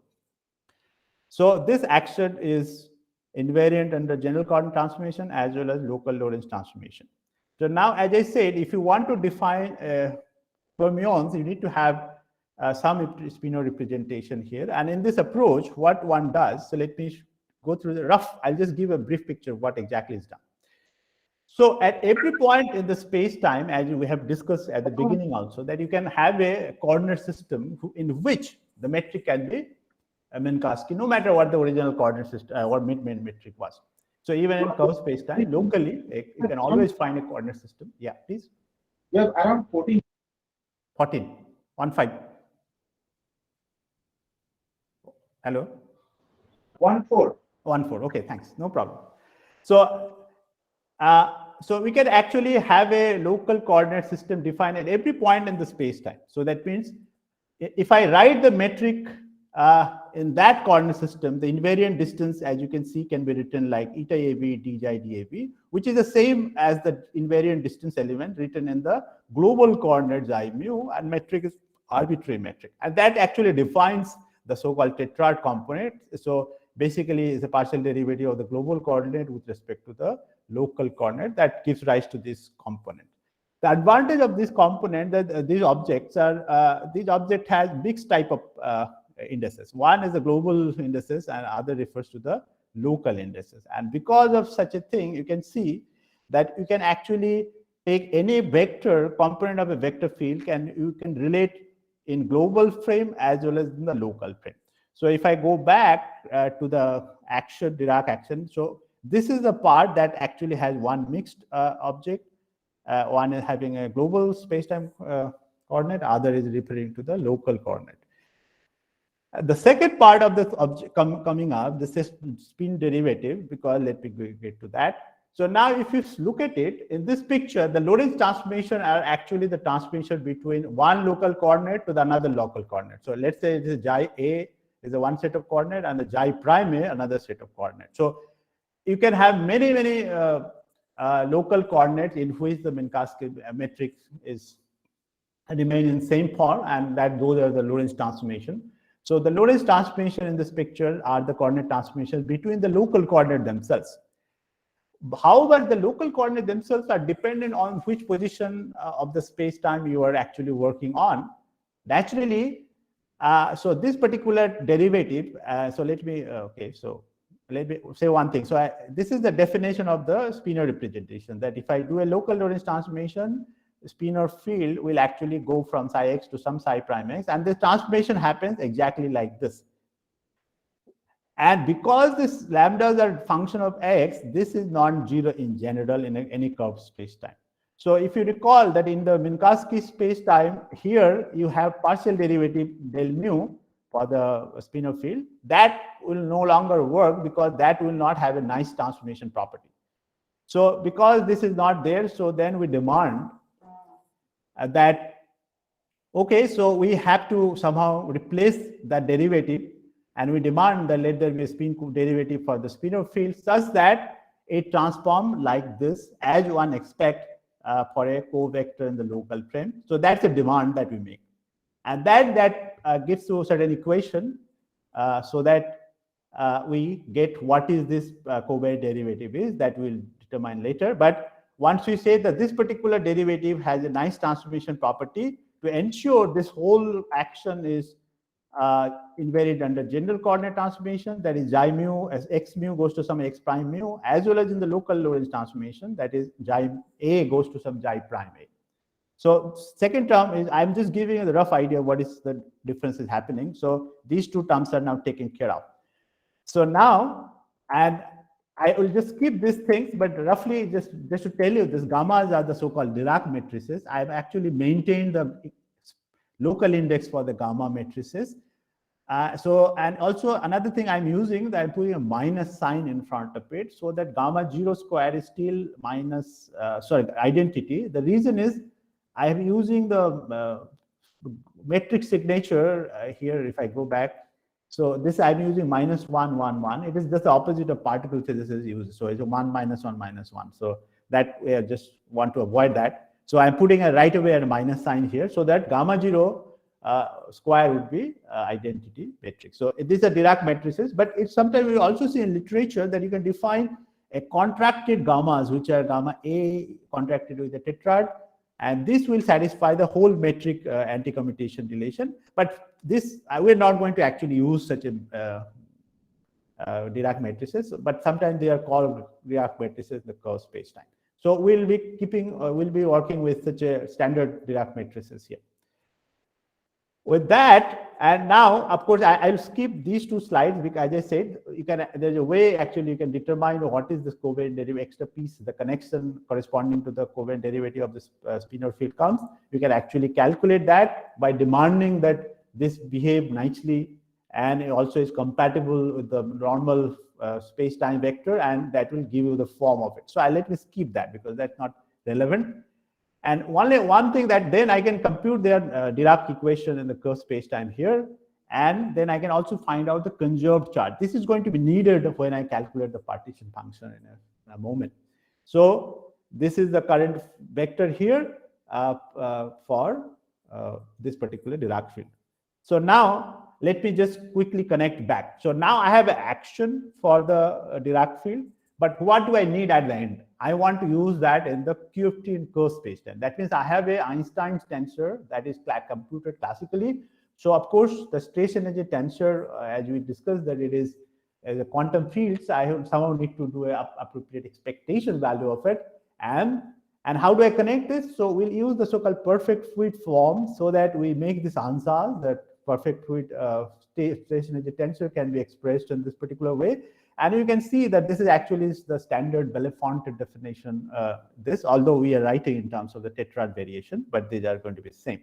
So that means what we need is the T00 component. You can see that will give me the rho, and also the pressure will come from the diagonal terms. And you can see this is the standard thing, but we're just connecting that we can, once you know the action, you should be able to calculate these things. Now, how do I calculate the expectation value? So here we'll be following the thermal quantum field theory approach by Matsubara. So the brief outline is that there is a partition function, and Hamiltonian for the Dirac field we have computed, and n will be some conserved number operator here. For this case, the total number of fermion here. And the t is given hidden in the beta parameter, beta equal to 1/kBt, and kb is the Boltzmann constant. And you can see that if I just vary the whole partition function with respect to beta, you automatically get this term coming down, which will be expectation value of that. Similarly, you can read off the pressure as well as the energy density from the partition function. And these are standard statistical physics. So then one comment I should make that this partition function calculation is independent of coordinate system. But what is not independent of coordinate system? The parameter themselves, because parameter enters in the partition function sorry, as a parameter. But these parameters, beta, which is inverse temperature or the chemical potential, these are dependent on the energy definition. And energy, on the other hand, depends on the time definition. So these will be actually affected. So although the partition function calculation will not depend on it, coordinate system, but sorry. So that will be dependent. So there is another way of doing the same calculation using locally flat coordinate and then convert it back to the coordinate of the TOV equation. But here we're actually not following that. Here we're actually doing a first principle calculation. That is, we use the metric that gives the TOV equation and do the calculation there. Okay, so how much time do I have, Sunandan? 5 minutes? 5 minutes. Okay, so now the basic ideas are given. So now what I'm going to construct a locally flat coordinate system. So what I do is that within the star, let's consider a small box. And how small that box can be, it can be very, very small. For example, typically, if you consider the Newton number density within the Neutron star, so if you consider a cube of having 1 angstrom size, then you will have 10 to the power 15 number of neutrons sitting inside. So even if you consider a box side of side length angstrom, you will have 10 to the power 15 number of particles inside. So statistical physics will be well defined even at the box size of that. But sorry. So in that box, we're going to assume the metric is actually uniform within the box. So with that approximation, we can actually reduce the metric as a flat metric, except that the metric is actually different if you're calculating in some other box located as R0 prime. And this is the key difference in the calculation. And then I can now calculate the tetrad in this frame, and I'll skip that so that I get into the Matsubara calculation. So then I calculate the full partition function calculation using the Matsubara formulation. I'm skipping it because you got the picture that I have used a metric which is locally flat but not globally. And in that metric now I can calculate whole thing analytically. And if I use the Matsubara formulation, so I'll try to finish in time and also discuss the details. Then I'll skip this thing because these are details, but it is a lengthy calculation. So basically at the end of the day, what you have to do, you have to actually calculate this Grassmann variable integral to get the partition function in this form. And this form also we have ignored, sorry, my voice is a bit of breaking, but this here I kept only the particle contribution, but we will also have anti-particle contribution. Just to match up with the literature, we are dropping this, but in principle, this term also can contribute here. So maybe we'll look at this term in future as well. And we end up getting the full partition function calculation. You can actually calculate even the temperature corrections. So this is the partition function after you have evaluated by doing certain approximation, like for a degenerate star, this beta mu much greater than 1, and this will become the standard theta function in Dirac distribution that you get. But you can also keep the temperature corrections leading order, and then you'll have higher order terms, but you get this partition function. And you can also check that this partition function will reduce the standard Minkowski spacetime form if you just set this pi, the metric function, to 0, so that it becomes 1. So with that, let me now come to the slide, which is the most crucial slide here, that we now have expression for equation of state computed in the locally flat coordinate system, which is not globally flat. And then if you calculate the number density using the standard form, that is del log z del mu, if you are familiar with the stat mag, you know exactly this is the form, then you can calculate the pressure for the grand canonical partition function, and then you can also calculate the energy density. And these equations are actually the equation of state that we need. So only difference between the equation of state that if you calculate the equation of state in a globally flat space-time like Minkowski, this e to the power phi will not be present because it is not there in the Minkowski space-time, so it's not going to be there. But here there is an extra lapse function dependent term that is coming out in the equation of state. And then you can see there's one more feature that I must mention. Now let me get back to the TOB equation. So I've got equation of state now, the computed pressure as well as energy density. The calculation is very tedious, as you understand. This involves calculating this gamma matrices and the Grassmann integrals. And once you do that, but the key feature here that I had a triplet to begin with, that is a mass function phi and n. Why do I write n? Because I had p and rho, both can be written down as in terms of the neutron number density for neutron star, ideal neutron star at least. So I can eliminate p and rho. So in this equation, you should think p just as some function of n, and this is also some function of n. But in the flat equation of state, which is used in the literature, that equation of state, what is computed in a Minkowski spacetime, will actually only depend on the function of n. It is not dependent on the metric function, which is surprising because, I mean, if you were thinking John Wheeler, I mean, it matters would fill the metric.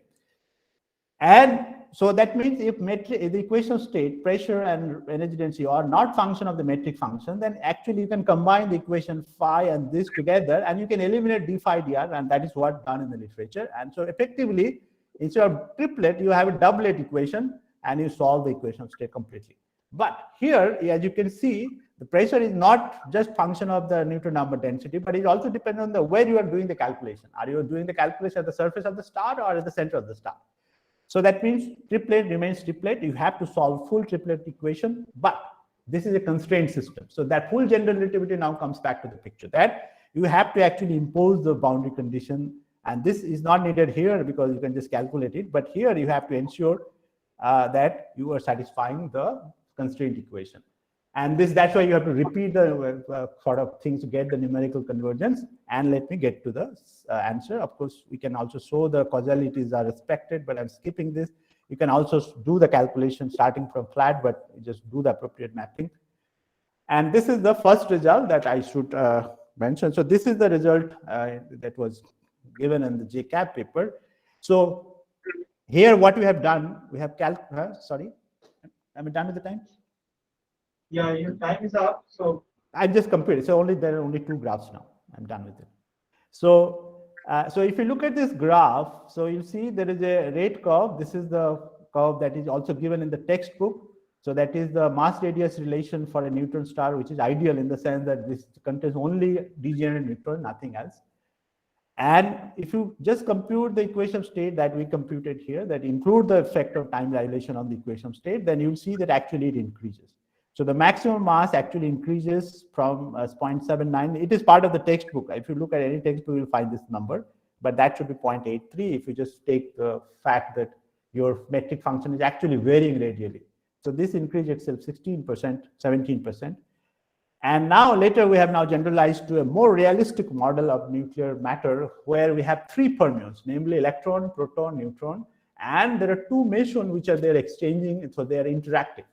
And those sigma is a scalar meson and omega is a vector meson. So you have got 3 fermions, electron, proton, neutron, and 2 types of meson which are intermediating particles. Then you can actually construct a so-called, this is a famous model, sigma omega model, which are used in the nuclear physics community.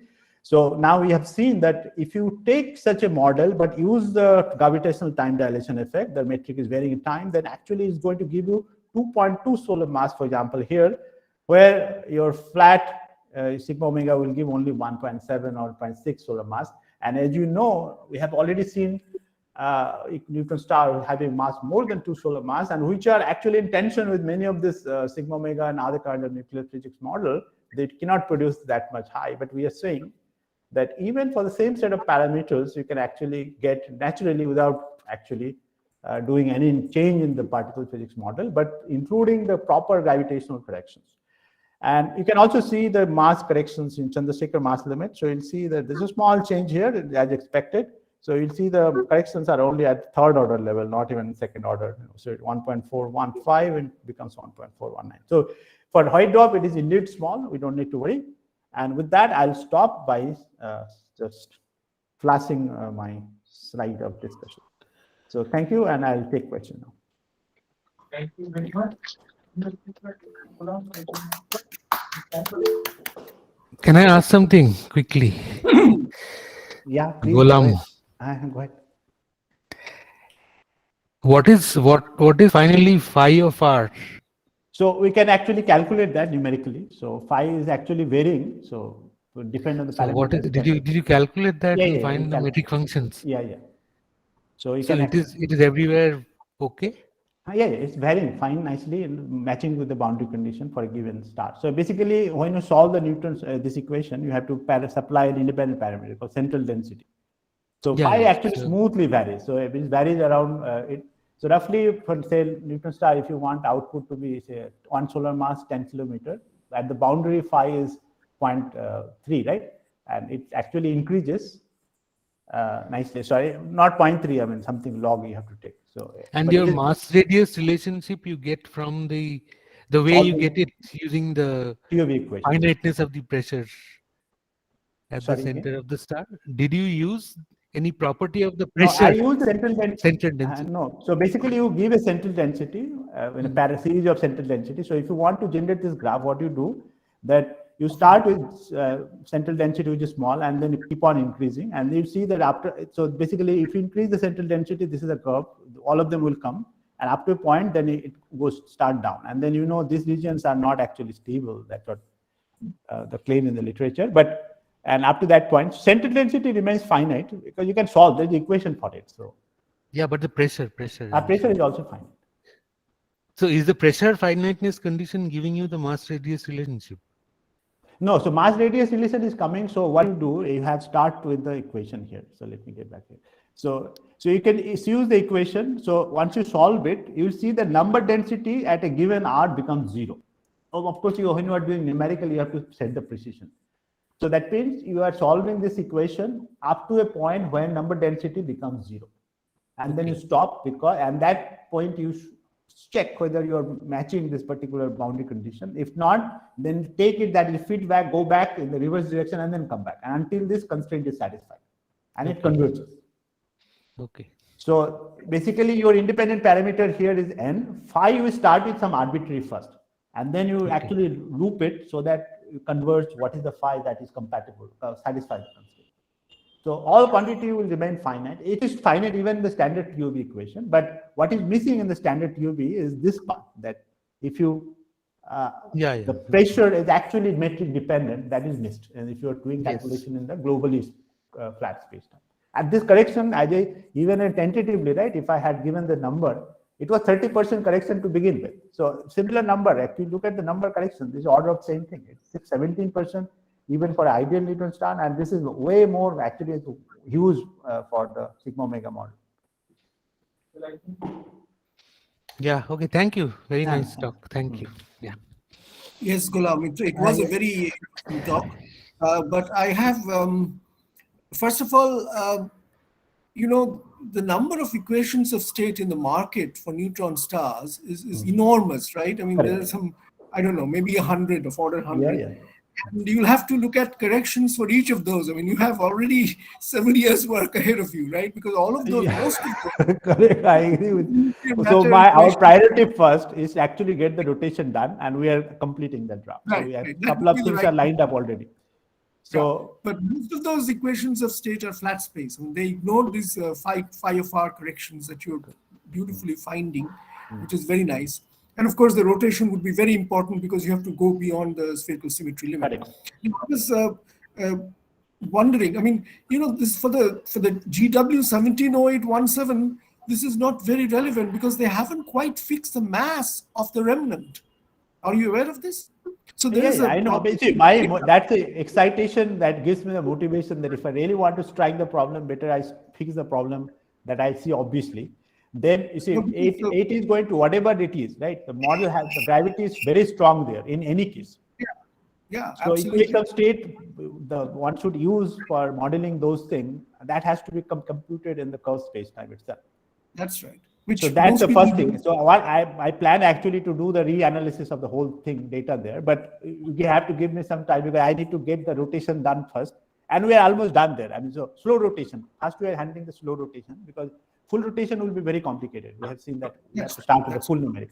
So slow rotation part we are completing right now. So we should be. So my last comment is, you said that because you're dealing with fermions. Can I just show you another slide? Actually, we have this slide that I was skipping. So actually, if you have all the literature, you have this like thousands of Newton star equation state, right?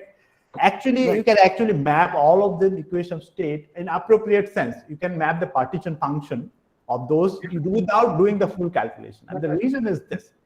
This is the metric we are doing the calculation where the phi is varying. And in the box, you can actually go to another metric, which is exactly this, right? But what happens is this little t tilde time, actually that leads to this beta being changed, right? Because the temperature actually enters through the antiperiodicity of the fermions. And beta comes there, but the beta actually comes from the Euclideanized time. So, and once you change the time coordinate, e to the power 5 gets in there. So basically, we have shown that actually standard calculation that people have done, all of them will go through at the partition function level, but do the mapping properly so that once you come back to that, actually those can be converted back as a gross. So you don't really have to do all the starting from scratch calculation at the partition function. That's very nice. So for spherical symmetry, you have actually made a very nice contribution, I think. But I was just wondering whether you've thought of for Dirac. For Dirac, for fermions, for neutron stars, I have nothing to add. But this thing about boson stars, right? That the merger of GW 1509 could also be due to boson stars. I mean, there's this controversy going on. A lot of European groups are talking about boson stars. Correct. So you might want to do a calculation of those also, and see if Yeah, those. maybe in future. So right now I'm too much lined up with too many things that, as you said, there are too many sort of low hanging fruit to begin with. Let me try to get it up and first. Very nice. Thank you. Thank you. Any other questions? So we shall now take a tea break, and we shall meet at 12:18. Okay, thanks. So the next talk is at starts at 12:15 in the schedule. So we shall start at 12:18.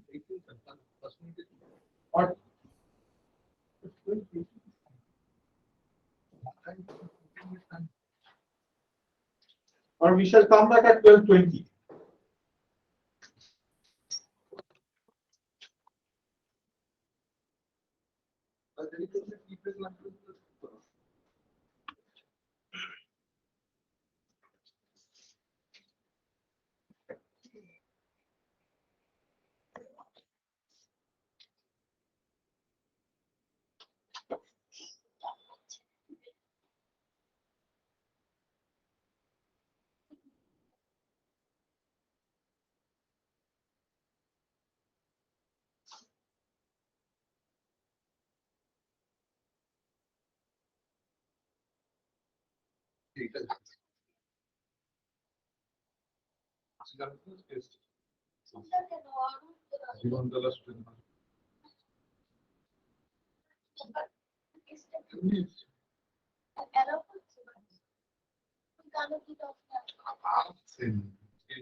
আমি এই ব্যাখ্যা নেব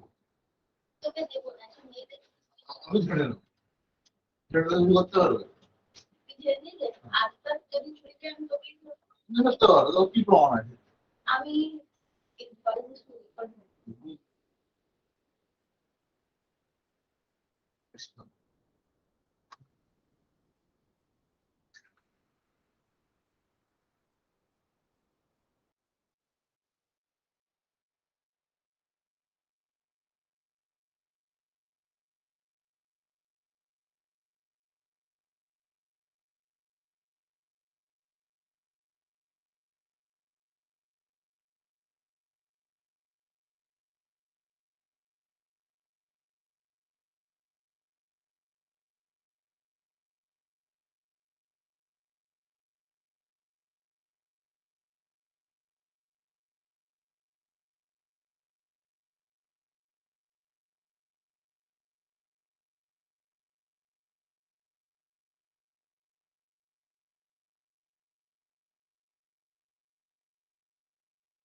Ankur Srivastava.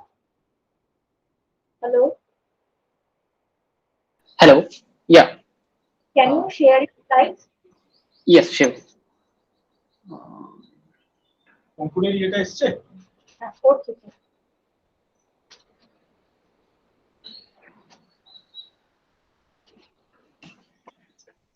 Okay.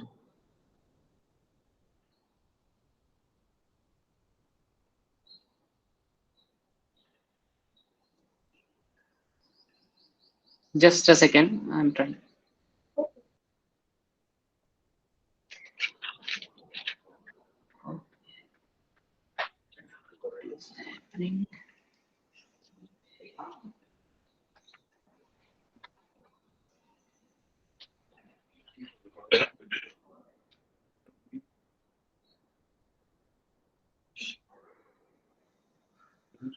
I'm having some problem here. Can you help me with this? What is the issue? I'm not able to share because of some issue. Can you see the present now option? It's saying that can't share your screen. Go to system preferences or something. What is the browser which you are using? Okay. I think if Is it Chrome or Firefox? it's Chrome, but I'm using a new laptop now, so I don't know the settings. Why it's So can you switch your browser to anything else? yeah, I'm just trying this. You can disconnect yourself and then reconnect. Yeah. Let me try. Ankur, where are you?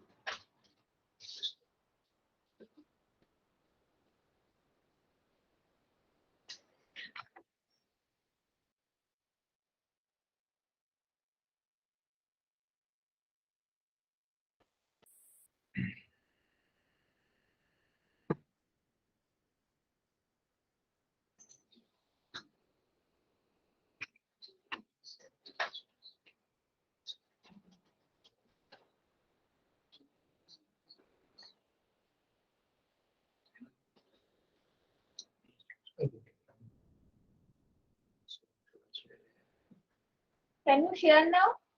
Ankur? তো জয়েনই করেনি, join করে দিয়েছে।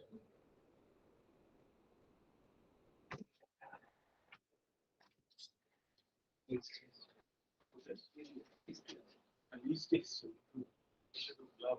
শেয়ারই করতে পারছি না।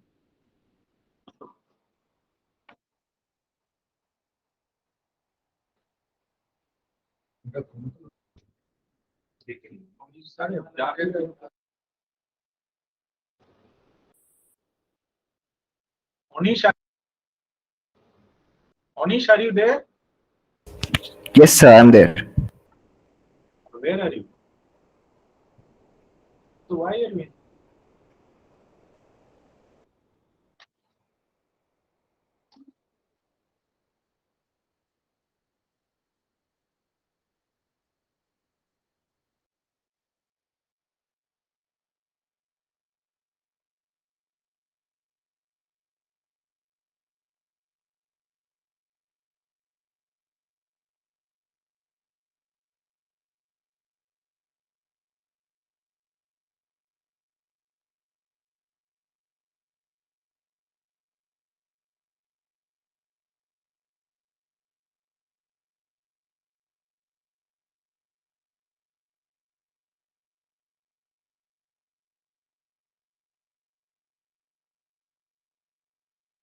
Start. Anish, you can start if you want. Okay, so Hello, Anish, are you there? Yes, sir. Yes, sir. please share your slide. Okay, sir. So there is a small change in the schedule. Anish Das will be the speaker after this tea break. And this is a contributed talk of 20 minutes. And we shall be talking on investigation of the circular geodesics in a rotating charged black hole in presence of perfectly dark matter. So Anish, it's all yours now. You have 20 minutes. Yes.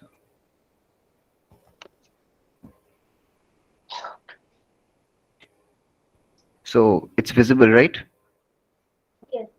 Yes. Okay. Good afternoon, everybody. I'm Onis Dash, and today I'd be presenting a talk on investigation of the circular geodesics in a rotating charged black hole in presence of perfect fluid dark matter. I would also, before that, I would like to thank the organizers to allow me speak today. So my talk would be based on these two papers. One is being published in ZQG and another is being accepted. Now, so initially the introduction and the motivation. Now, we know that black holes are one of the most interesting and intriguing predictions of general theory of relativity. Besides, we also know that galaxies are surrounded by dark matter halos. Also, we have the knowledge that the galaxies possess central supermassive black holes. Now, while studying space-time of black holes, we can assume that they are surrounded by dark matter. Now, in general, the most accepted model for dark matter is the cold dark matter, which have a dust-like nature with pressure P is 0. But this model has some drawbacks. As such, it can't explain some small-scale structures.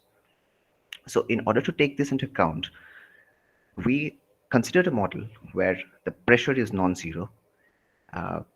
And in that case, we consider a simple model of perfect fluid where the energy momentum tensor is of perfect fluid nature. So also, we considered a charged black hole for completeness. So the system that we ought to consider is a charged black hole which is surrounded by perfect fluid dark matter, and we're interested in studying the effective space-time of it. A little bit of history. Initially, Kislev in 2003 tried to study the dark matter rotation curves, the constancy of the velocity of the particles around the galaxy. And in order to study that, he proposed a kind of a metric which is of this form, as you could see here, which is f of r1 plus alpha ln of r by r cube. Later, this work was kind of extended in 2012 by Li and Yang with the idea that a black hole is being surrounded by both dark matter and dark energy. The main motivation was that the metric should be able to explain the rotation curves. That's why they proposed the solution in such a way so there should be a logarithmic term. So they considered dark energy, which is of a scalar field nature, and dark matter, which is cold in nature, which has only the energy density component and the pressures are 0. Later, in 2018, Harun et al. Have considered a system a little different from Li and Yang's concept, where they've considered perfect fluid nature, dark matter only, and they've discarded the dark energy.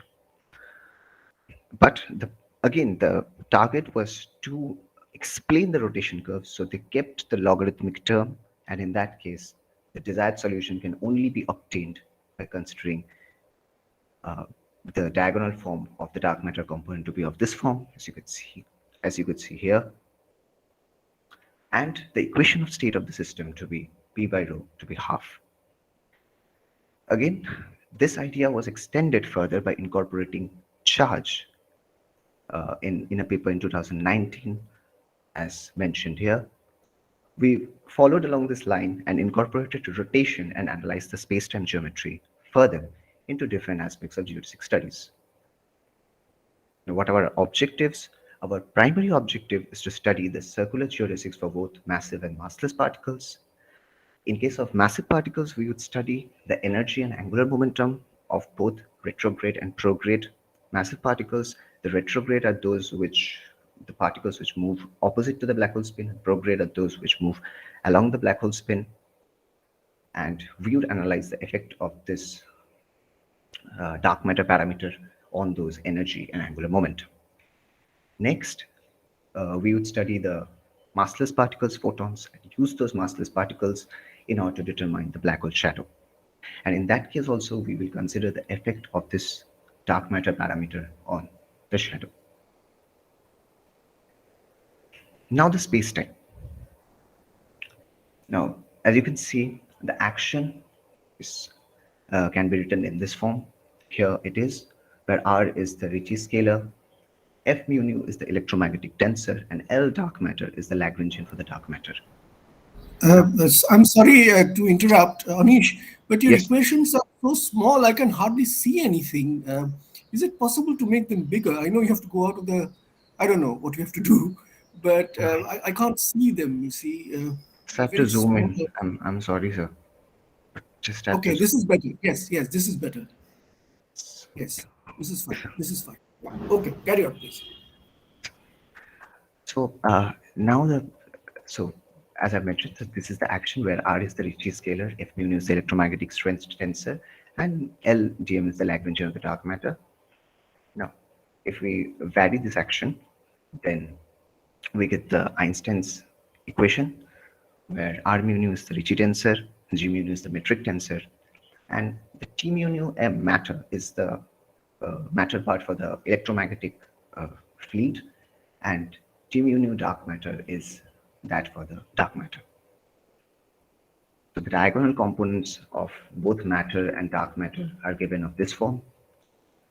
As you can see, as I have mentioned previously, that the equation of state would be P by rho to be half, we would consider from those analyses, and correspondingly the diagonal components take this form. The solution to this equation is given by this metric, where the Laplace function takes this form, where m is the mass of the black hole, q the charge, chi is an integration constant, which gives the dark matter parameter. Now, as you could see, the chi is related to the energy density of the perfect fluid, as in this form, as you could see. The rotating version of this metric can be obtained by using the Neumann-Gennes algorithm. Here, this is the rotating version. Now, delta takes this form here, and zeta takes this form. Now, next we want to find the event horizon of the black hole, and that's why we set delta to be 0. Now, we could see that delta has a logarithmic term, so analytically it's not possible to solve this, so we have to use graphical methods. So what would happen if you find the solution of RH plus the outer event horizon? That outer event horizon is a function of the spin, the charge, and the dark matter parameter chi. So from the analysis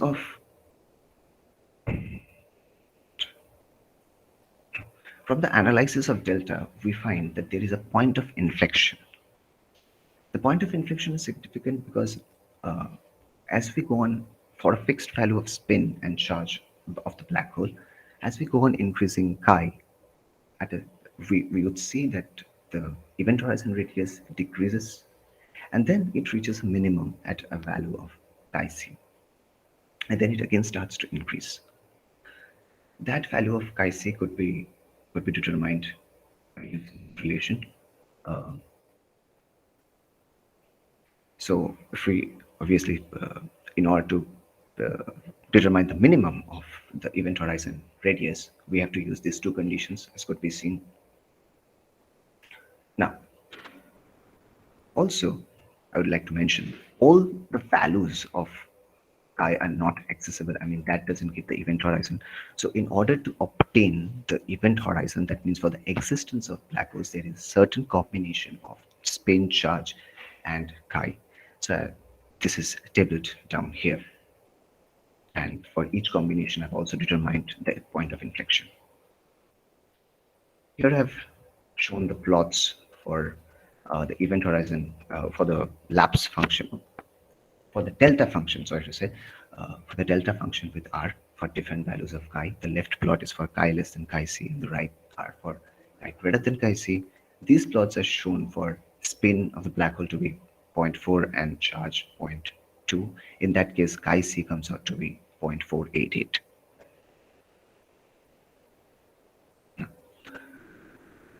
Initially, we would study the time-like geodesics, and then we would move on to study the null geodesics. So in case of time-like geodesics, we consider a Lagrangian of the particle to be L given by half g mu nu x mu dot x nu dot, and simply from there, would easily get the Hamiltonian, which is given out this from p mu x mu dot minus Lagrangian. Now, in order to study the circular geodesics, we would consider the motion of the particles in the equatorial plane. So for which we consider theta to be pi by 2, and hence theta dot to be 0. So the Hamiltonian is a constant which is -1 for the time-like geodesics.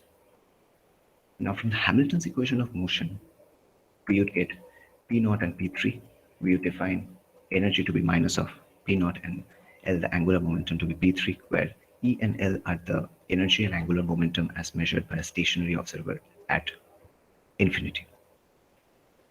From the Hamilton's equation of motion, we would determine the geodesics of T and phi, and using those equations of T and phi and replacing them in H, that means the expression for the Hamiltonian, we can get an equation for R dot. Now, as previously mentioned, our target is to determine E and L in terms of different variables of the space-time. So that we would use a trick. Now, R dot square is written as capital R, function of R. And now, in order to determine the circular geodesics, we use two conditions. One is capital R is 0 and capital R, the first derivative with respect to small r, is 0, as let's see. Using this, we would get two conditions, and in general, we have two variables which are E and L. Now, intermediately, we would use a trick where we would use X, and using this variable X equals to L minus AE, we would determine E and L, which will come out of this form. And we have shown plots for both of them, as you could see. So, the upper panel is for energy and its variation with distance. The lower panel is for angular momentum and its variation with distance. The left panels in both the cases for energy and angular momentum for chi less than chi c, and the right panels are for chi greater than chi c, as you could see. Okay. Again, I would like to mention the black plots. The black plots are for correlating orbits, and the red ones are for counter-rotating orbits. We see that E decreases with increase in chi for chi less than chi c, and increases with increase in chi for chi greater than chi c in case of correlating orbits, whereas the energy increases with increase in chi for both chi less than chi c and chi greater than chi c for counter-rotating orbits. What do you observe in case of angular momentum?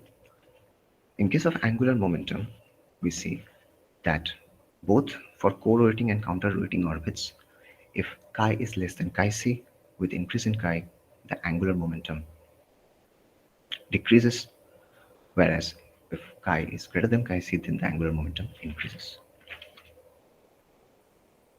Next, we move on to the null geodesics. In case of null geodesics, previously we have considered the black hole, the charged black hole surrounded by dark matter. Now, in this analysis, we would consider another medium, that is the plasma surrounding the black hole. The Hamiltonian, in this case, takes this form, where omega p is the plasma frequency, and the refractive index is given by n squared is 1 minus omega p squared by omega squared. Now, from this Hamiltonian, and using the Hamilton's equation of motion, we can easily determine the T and phi equations. And in order to determine the R and theta equations, we would take help of the Hamilton-Jacobi equation. Then we would use an ansatz of this form, as you could see here, and this will lead to an equation which would be of R and theta both. Now, in order to separate it out in terms of in order to determine equations for both R and theta, it has been defined in this paper here that we need to consider omega p squared to be of this form, where fr is a function of r and f theta is a function of theta. Once we do it, then we can determine the equations for r and theta separately.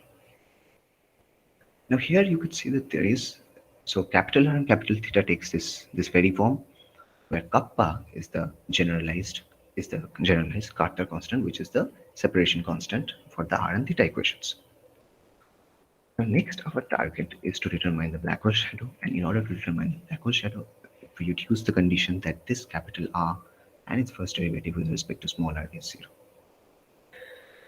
So we would use these two conditions, which will give this two, from which we get equation 12 and 13, where we have used certain constants, xi, which is L phi by E, and eta, which is kappa by E square. These are Chandrasekhar constants, and again we have redefined fr to be f f tilde of r and f theta to f tilde of theta. And from these two equations, we can calculate those two variables, xi and eta, which comes out of this form. These two equations, this xi and eta would be used to determine the black hole shadow. How? Let's see. So celestial coordinates. Celestial coordinates are those coordinates are the coordinates in the plane where the shadow is formed.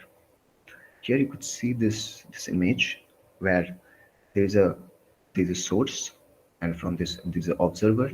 We assume that there is no source between the black hole and the observer. So any source just lies behind the black hole, and there is no source between the black hole and the observer. So from this source, light travels near the black hole. It bends near the black hole due to gravitational lensing and reaches the observer. Now, when at the point of the observer where the light reaches, if we draw a tangent, that tangent cuts this plane. This is a plane which passes through the black hole. This is the celestial plane, and that light, that ray of light which hits the plane, that if we take all this is, we have just drawn a single ray. If we draw all possible rays around it, then it casts a kind of a boundary.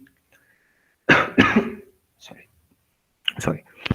That boundary can be determined by two coordinates, since it is a plane. Those two coordinates are alpha and beta, and alpha and beta are the celestial coordinates.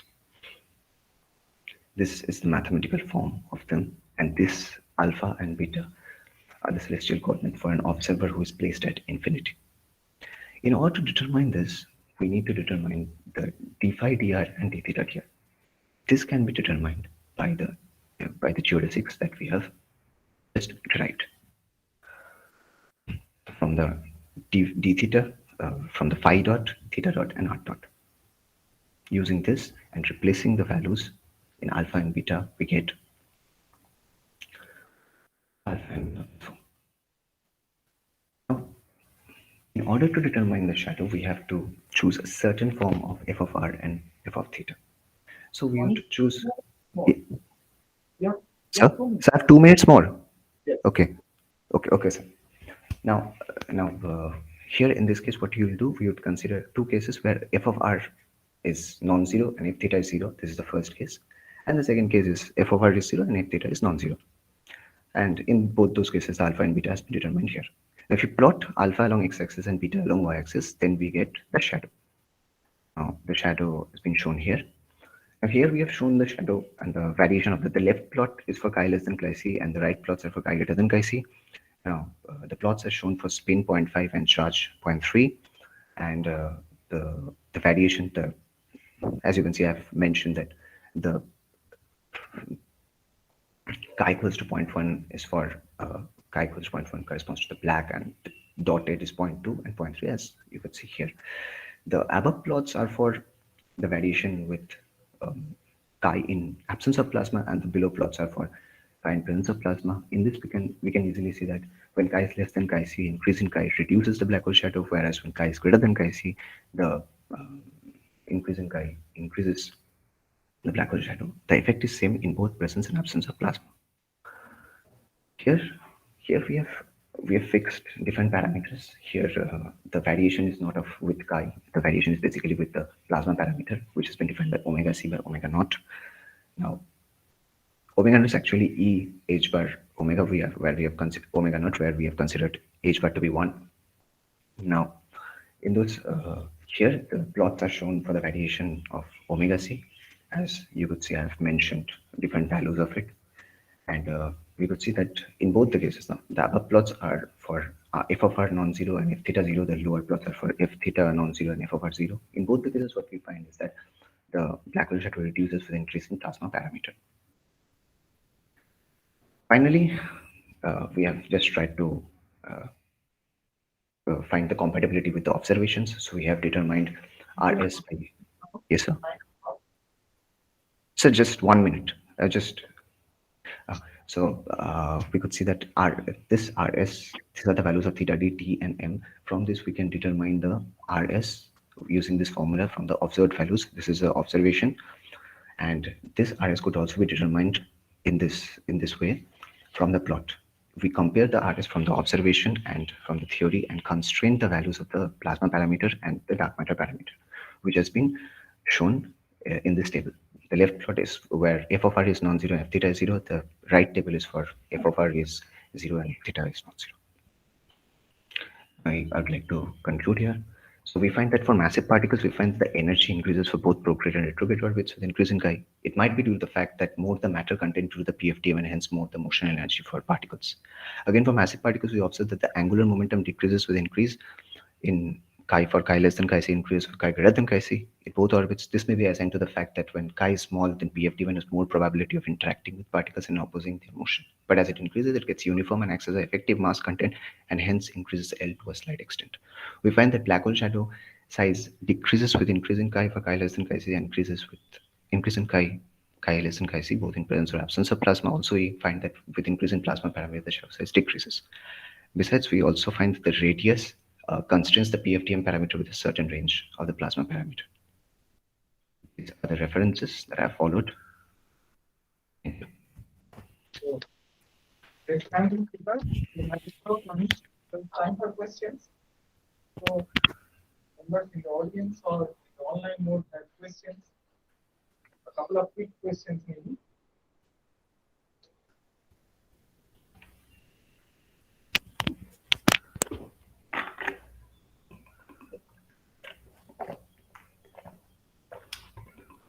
If not, thank the speaker once more. So we should also conclude a talk of 20 minutes, and we shall be talking on what is this? The rotating holographic superfluid. So, all yours now. Let's start.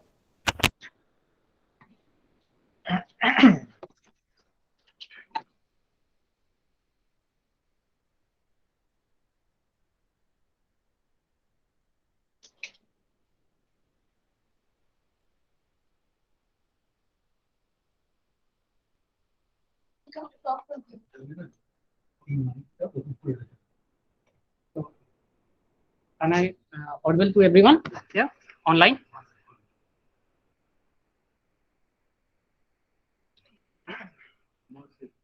Okay. Hello. Am I audible to everyone in online audience?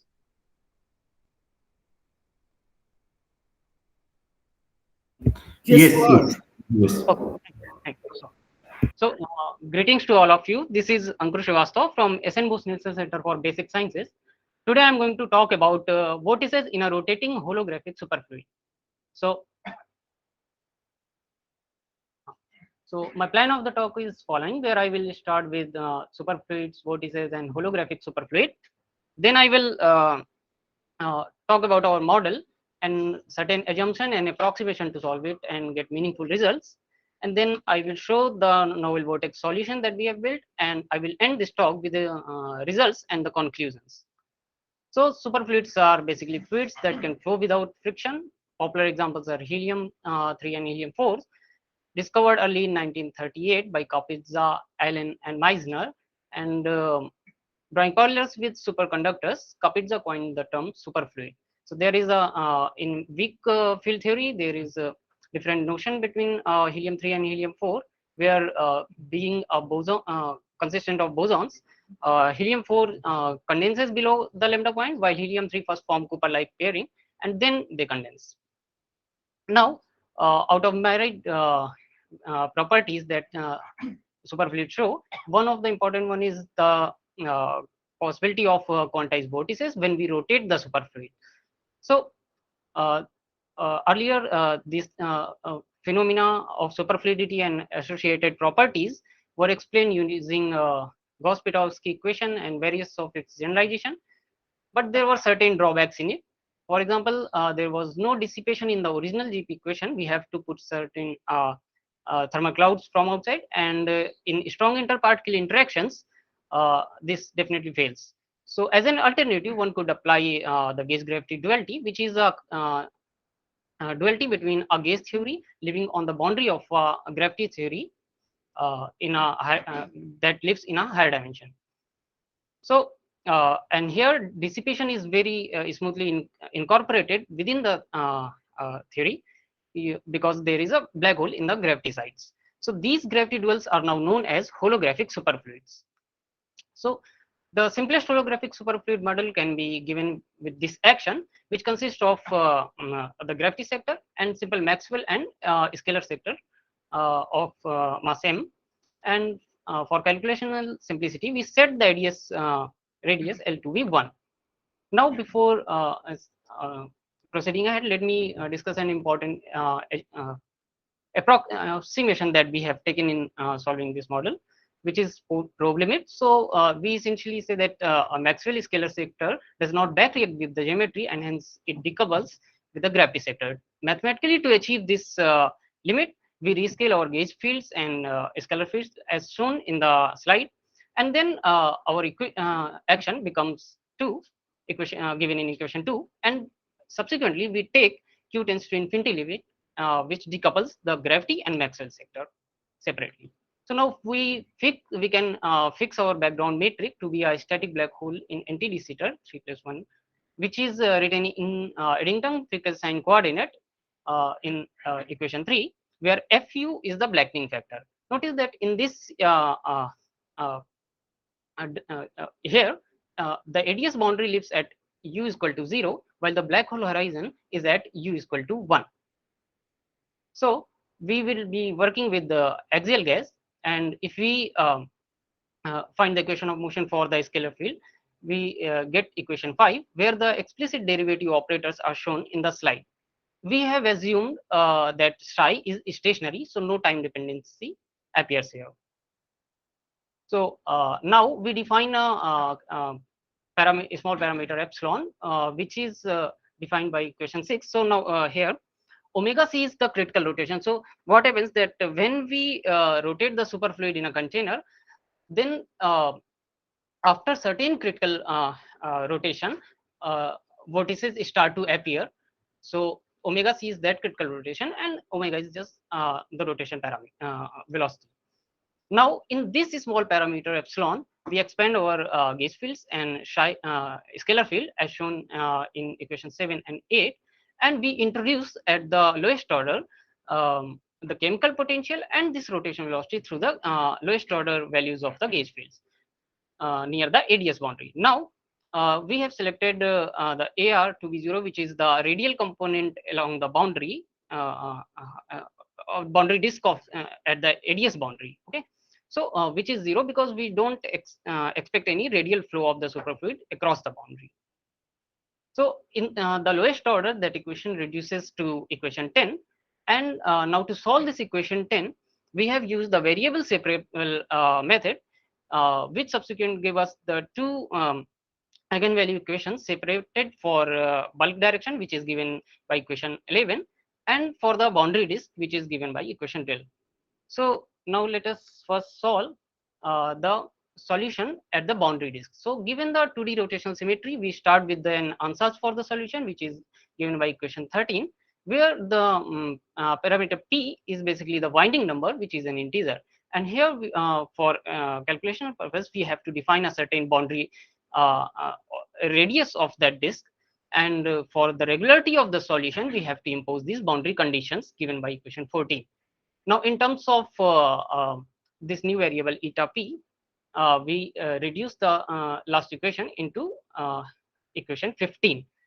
To solve equation 15, we have now used the series solution method, whose details I'm not giving, but here we write a series and we put it in the equation, find the recurrence relation that gives me infinite series, and by cutting at its some order, we get the eigenvalue, which is given by lambda is equal to 2 omega n plus 1, where n is that new parameter which fixes the polynomial, and this is my solution along the radial direction of the boundary disk. Okay, so for each different case, we have separately applied the boundary condition that I mentioned in equation 14.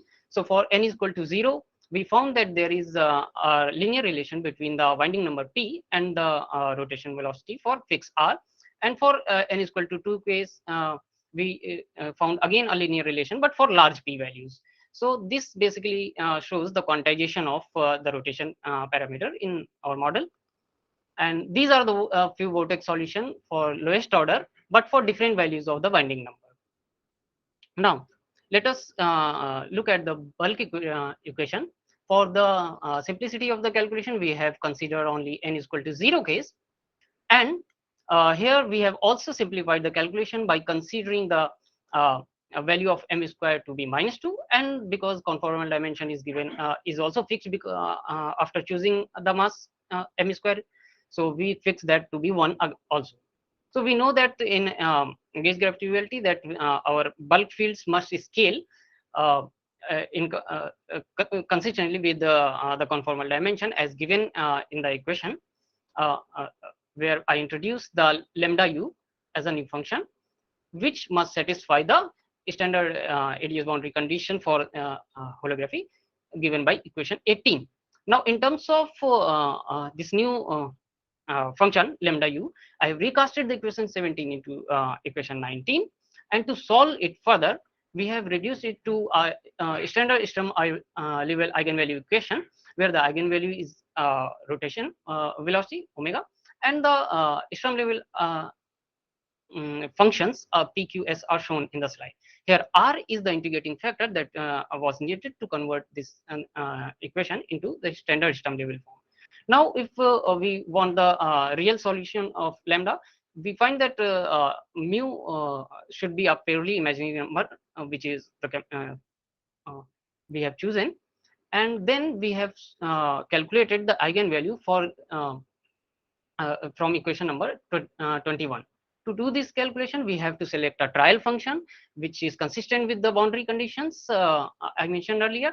And to find this eigenvalue, we have to minimize this expression for values of alpha. Here, mu is my external parameter. For each mu, we would have different extremization with respect to alpha. So we have done that and found that if we vary the imaginary chemical potential for a certain range, then the rotation velocity consistently decreases. Now, if we see it in conjunction with the quantization that I have shown earlier, we find that this can be interpreted as the So let me summarize it what we have done. So we have built the novel vortex solutions analytically in the ADS boundary disk of radius r, and we found a linear relation between the bonding number and angular velocity. For n is equal to 0 case, it is exact, and for n is higher case, n is equal to 2 case, we have found it for large bonding number.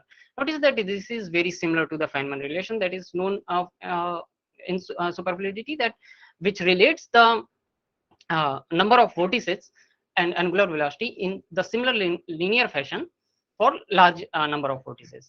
Also, we have found interestingly that imaginary chemical potential essentially dissipate higher binding number vortices, and thereby the overall dissipation in the system is reduced, because we know that in the presence of black holes, only when we have when it is screened by the superfluid, these vortices again open the system for to dissipate. So any fluctuation at the boundary will dissipate through these flex windows. Okay, so these are few references that are relevant for this, and this work was done with my supervisor, Dr. Sunandan Upadhyay, and the last reference is this talk was based on this last reference. So thank you very much for your attention. Now I'm ready to take any questions. Thank you.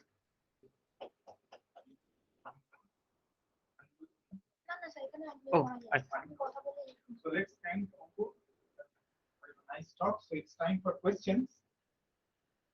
We have online mode. Yeah, unmute. So it's time for questions. So members in the online mode, ask some questions.